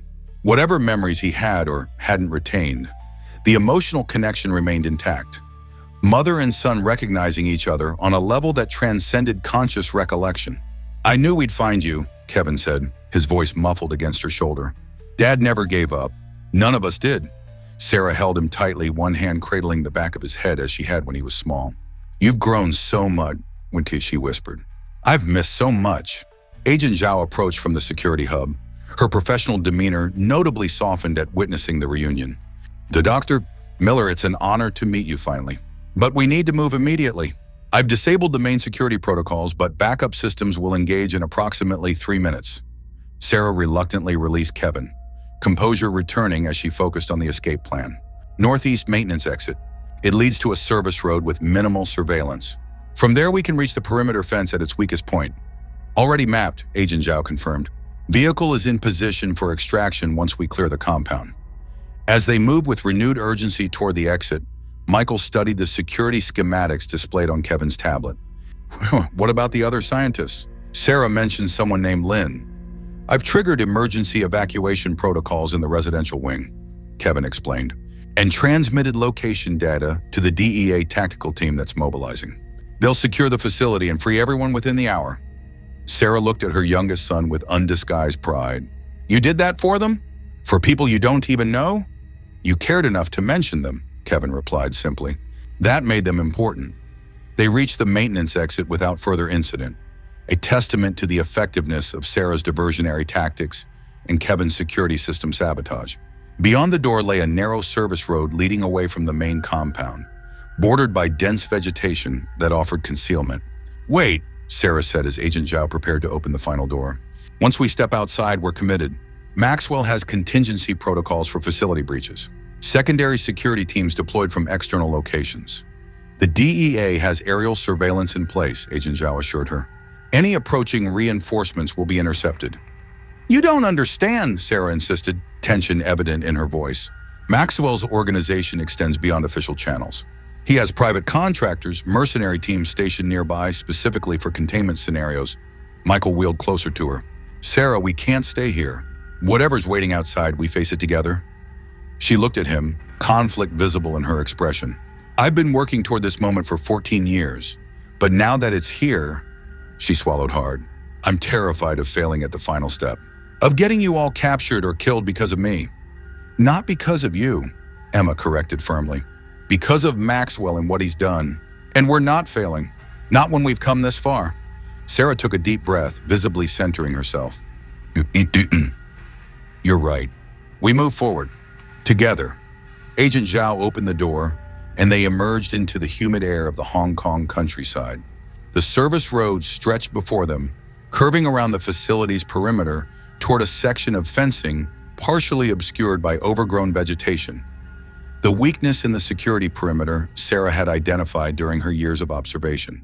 They moved as swiftly as possible given Michael's wheelchair, which performed admirably on the rough terrain. Jason took over pushing duties from Emma, his strength allowing for greater speed. 200 meters to the extraction point, Agent Zhao reported, checking her tactical device. Perimeter breach detected in the main system. Facility-wide alarm activation imminent. As if summoned by her warning, sirens began to wail throughout the compound, red emergency lights casting an ominous glow across the landscape. In the distance, shouts and the sound of running feet indicated security teams mobilizing. They've discovered Maxwell, Sarah concluded grimly. Full response protocols now. Almost there, Kevin encouraged, supporting his mother, whose energy was visibly flagging after the sustained adrenaline rush of their escape. They reached the section of fence Sarah had identified, where erosion had created a depression beneath the barrier, and the electronic monitoring system showed a consistent blind spot. Kevin and Agent Zhao quickly deployed equipment to expand the gap, while Jason prepared to help Michael navigate the obstacle. Security teams approaching from the west, Emma warned, keeping watch. 60 seconds, Agent Zhao responded calmly, working with practiced efficiency. Sarah stood beside Michael's wheelchair, a strange calm settling over her, despite the chaos erupting around them. After 14 years of captivity, of calculated submission and careful resistance, the moment of true freedom was tantalizingly close. Michael reached for her hand, and she grasped it like a lifeline. We're going to make it, he assured her. All of us. Michael, she said suddenly, urgently, whatever happens in the next few minutes, I need you to know I never stopped fighting to get back to you. Every day, every moment, you and the children were with me. Before he could respond, Agent Zhao announced, breach secured. Move through now. Kevin went first, creating a path and ensuring the way was clear. Emma followed, then turned to help Jason maneuver Michael's wheelchair through the modified opening in the fence. The process was awkward but efficient, with Sarah providing guidance based on her intimate knowledge of the security systems. Mom, your turn, Jason called once Michael was safely through. Sarah moved toward the fence opening, freedom just steps away, when a shout from behind froze her in place. Dust, Ducker, Chen, stop immediately. A security team had spotted them, rapidly closing the distance.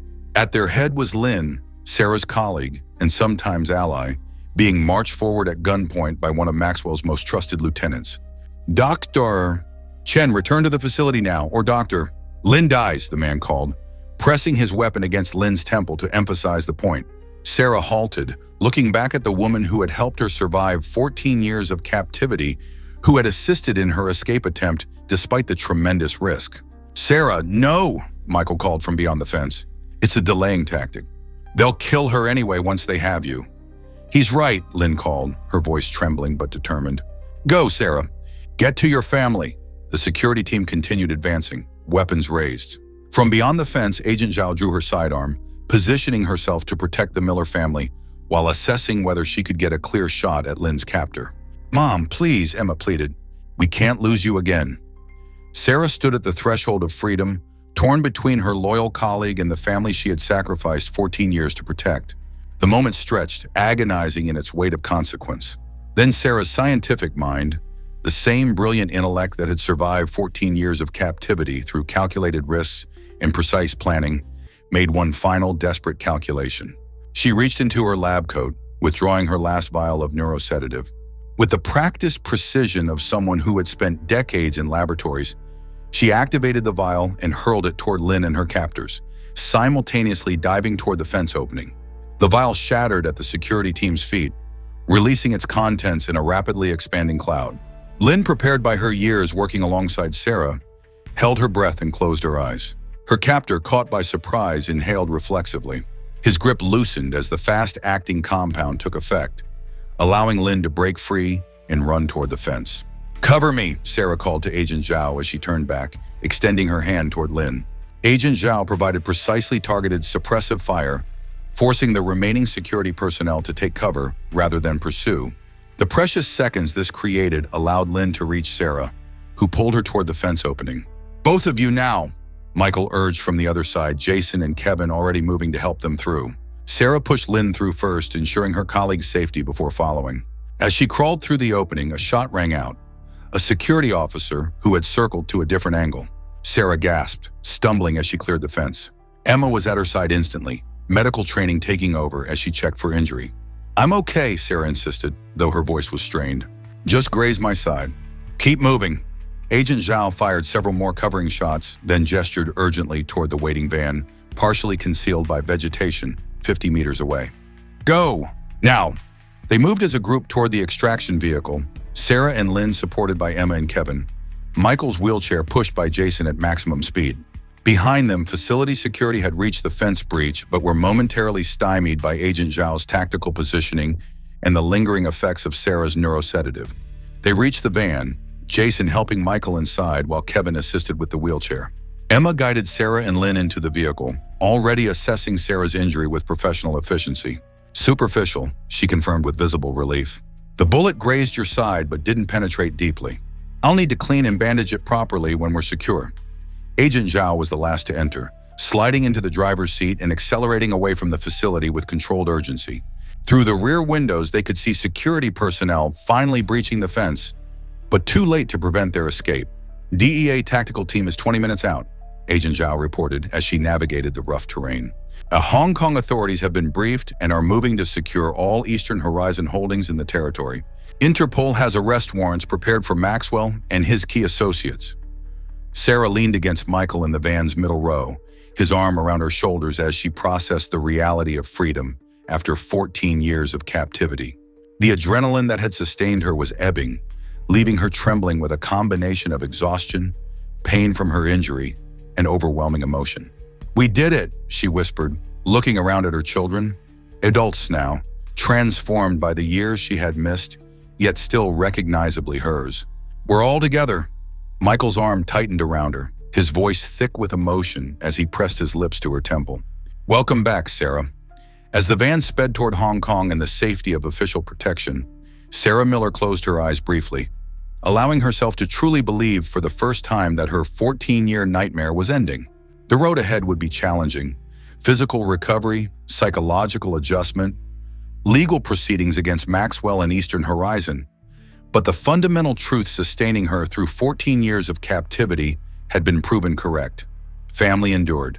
Love persisted. And finally, against tremendous odds, the Millers were whole again. 6 months later, the Boston brownstone filled with morning sunlight as Sarah Miller carefully measured coffee grounds into the filter.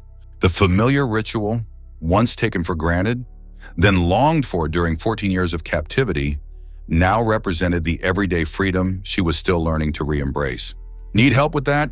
Michael asked, wheeling into the kitchen. Sarah turned to him with a smile that erased years from her face. "I'm still enjoying doing ordinary things. Even making coffee feels like a luxury," Michael understood. Since their return from Hong Kong, Sarah had approached even the most mundane activities with a quiet appreciation that humbled him. Making meals in their kitchen, walking freely in the neighborhood, sleeping in their bed without fear or surveillance. Small freedoms that constituted a miraculous whole. The aftermath of their escape from Eastern Horizon had been intense. International authorities had moved swiftly, using Sarah's meticulous evidence to dismantle Maxwell's operation across 3 continents. The man himself now awaited trial on multiple charges, including kidnapping, forced imprisonment, human trafficking, and drug manufacturing. Lynn had been granted asylum in the United States, her testimony further strengthening the case against Eastern Horizon. The other scientists held at the facility had been freed, many reuniting with families who, like the Millers, had spent years wondering about their fate. Sarah placed a coffee mug on the table beside Michael's chair, then leaned down to kiss him gently. 6 months home, and I still wake up every morning checking to make sure you're really here. I know the feeling, he replied, catching her hand. 14 years of reaching across to an empty side of the bed. She settled into the chair opposite him, both of them savoring the quiet moment before their house would fill with family. Today was special, their first full family gathering since Sarah's return. Emma was flying in from Chicago, Jason and his family coming from their home across town, and Kevin driving up from his new job in New York. Are you nervous? Michael asked, recognizing the slight tension in Sarah's posture despite her smile. A little, she admitted. Silly, I know. They're my children. But so much time has passed. Emma and Jason have established their careers, their own families. Kevin barely remembers me from before. They've moved mountains to find you, Michael reminded her gently. The connection is there, Sarah. Different from before, perhaps, but unbroken. She nodded, sipping her coffee thoughtfully. You know what I realized recently?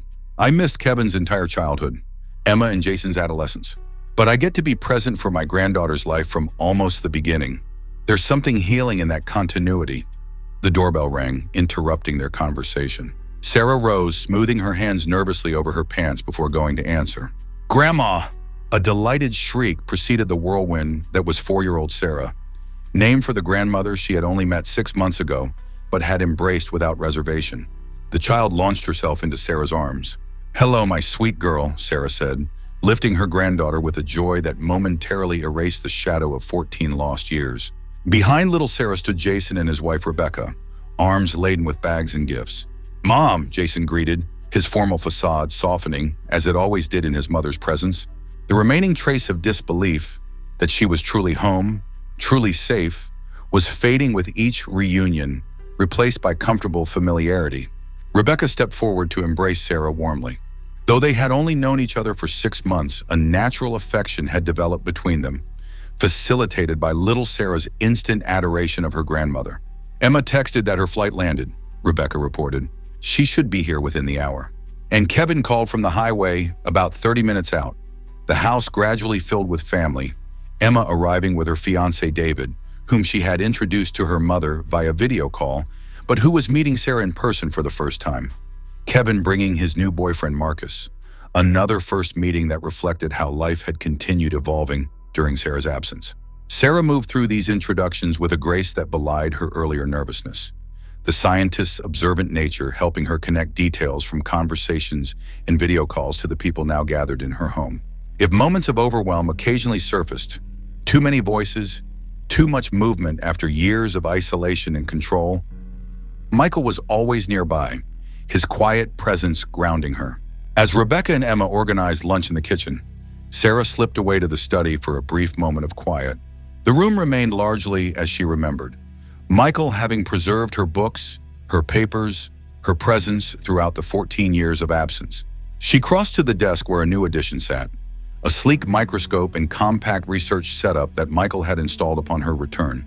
Beside it rested her journals, both the ones from before her abduction and new ones filled with careful notes made since her return. There you are, Kevin said from the doorway. Everything okay? Sarah smiled at her youngest son. Of all the relationships affected by her 14-year absence, theirs held the most uncertainty. Kevin had been too young when she disappeared to have formed solid memories, growing up with a mother who existed primarily in stories and photographs. Just taking a moment, she explained. Still getting used to having so many people around after years of isolation. Kevin entered the study, looking curiously at the research equipment. Dad mentioned you've been working on something. The original chrysalis formula? Sarah nodded, grateful for his interest. Science had always been her language, her way of making sense of the world. The real version, the one meant to heal neural pathways, not create dependency. I'm refining it based on everything I learned during captivity. For Dad? Kevin asked perceptively. Partly, she acknowledged. The formula might help regenerate some function in his damaged nerves. But beyond that, she touched the journals reverently. Maxwell forced me to pervert my research for profit, reclaiming it, redirecting it toward its original healing purpose. It's part of my own recovery. Kevin moved closer, studying the molecular diagrams visible in the open journal. Dad says you're collaborating with researchers at MIT. That clinical trials might start next year. If everything proceeds as hoped. Sarah hesitated, then added quietly, 14 years developing a destructive drug. I need to balance that with something healing. Kevin's expression grew serious. Mom, you don't need to atone for what they forced you to do. Don't I? Sarah looked up at her son, this thoughtful young man who had grown up without her. Blue chrysalis has hurt countless people. That it exists at all is because of my knowledge, my skills. Under coercion, Kevin emphasized. No one holds you responsible. The authorities, the public, they see you as a victim, not a perpetrator. Perhaps. But I need to hold myself accountable in some way, Sarah explained. Not from guilt, but from responsibility. My mind created something that caused harm. Now it needs to create something that heals. Kevin studied her with the same analytical intensity she remembered from Michael. The scientist's mindset genetically transmitted to their youngest child despite her absence from his formative years. I understand, he said finally. But don't forget to heal yourself too. Sarah reached up to touch his face gently. When did you get so wise? Had good parents, he replied with a small smile. One in person, one in spirit. The phrase struck her deeply. This acknowledgement that she had remained a presence in her children's lives despite her physical absence. That Michael had kept her memory alive and meaningful. Come on, Kevin said, offering his hand. Emma's telling everyone about her wedding plans, and Jason's trying not to look terrified about being appointed best man. Sarah allowed her son to lead her back to the family gathering, where the conversation flowed around her in comforting waves. Emma describing her medical career and upcoming wedding. Jason debating legal points with Michael. Rebecca sharing stories of little Sarah's preschool adventures. Marcus and David, the newest additions to their circle, fitting in with remarkable ease. As lunch progressed into afternoon, Sarah found herself watching Michael across the table. He caught her gaze and smiled, the same smile that had sustained her through 14 years of memories, the smile she had fought to return to. Later, as evening approached and their guests prepared to depart, Sarah retreated briefly to the back porch. The autumn air carried a slight chill, but after years in climate-controlled captivity, she welcomed the sensory experience of changing seasons. Michael joined her, the familiar hum of his wheelchair, a sound she had once feared she might never hear again. Successful day, he observed, positioning himself beside her at the railing. Better than I expected, Sarah agreed. They've all grown into such remarkable people, Michael. You did an amazing job with them. We did, he corrected gently. You were always present in how I raised them. In the stories I told, the values I emphasized. The scientific curiosity I encouraged. Sarah's hand found his shoulder, squeezing gently in acknowledgement of this gift he had given her, keeping her role as mother alive even in her absence. The chrysalis formula, she said after a comfortable silence. The initial lab results are promising. There's real potential for helping spinal cord injuries like yours. Michael looked up at her, understanding the unspoken question. Is that why you think I supported your return to research? Hope for my own recovery? It crossed my mind, she admitted. Your condition resulted from protecting me, Michael. That night before my abduction, if you hadn't fallen trying to catch me when I stumbled on the stairs... Don't, he interrupted firmly. We've been through this. My accident and your abduction were separate tragedies that happened to occur in sequence. Neither caused the other. Still, Sarah persisted, if the chrysalis formula could restore even partial function... Sarah... Michael took her hand, his grip warm and steady. If your research helps others with spinal injuries, including possibly me someday, that's wonderful. But it's not why I support your work. I support it because science has always been part of who you are. Because reclaiming your research from what Maxwell forced you to create is important to your healing. Sarah felt the familiar sting of tears, still surprisingly close to the surface after 6 months of freedom. The understanding between them remained profound despite 14 years of separation. I've been thinking about what comes next, she said, changing direction slightly. Beyond the research, beyond the criminal proceedings against Maxwell.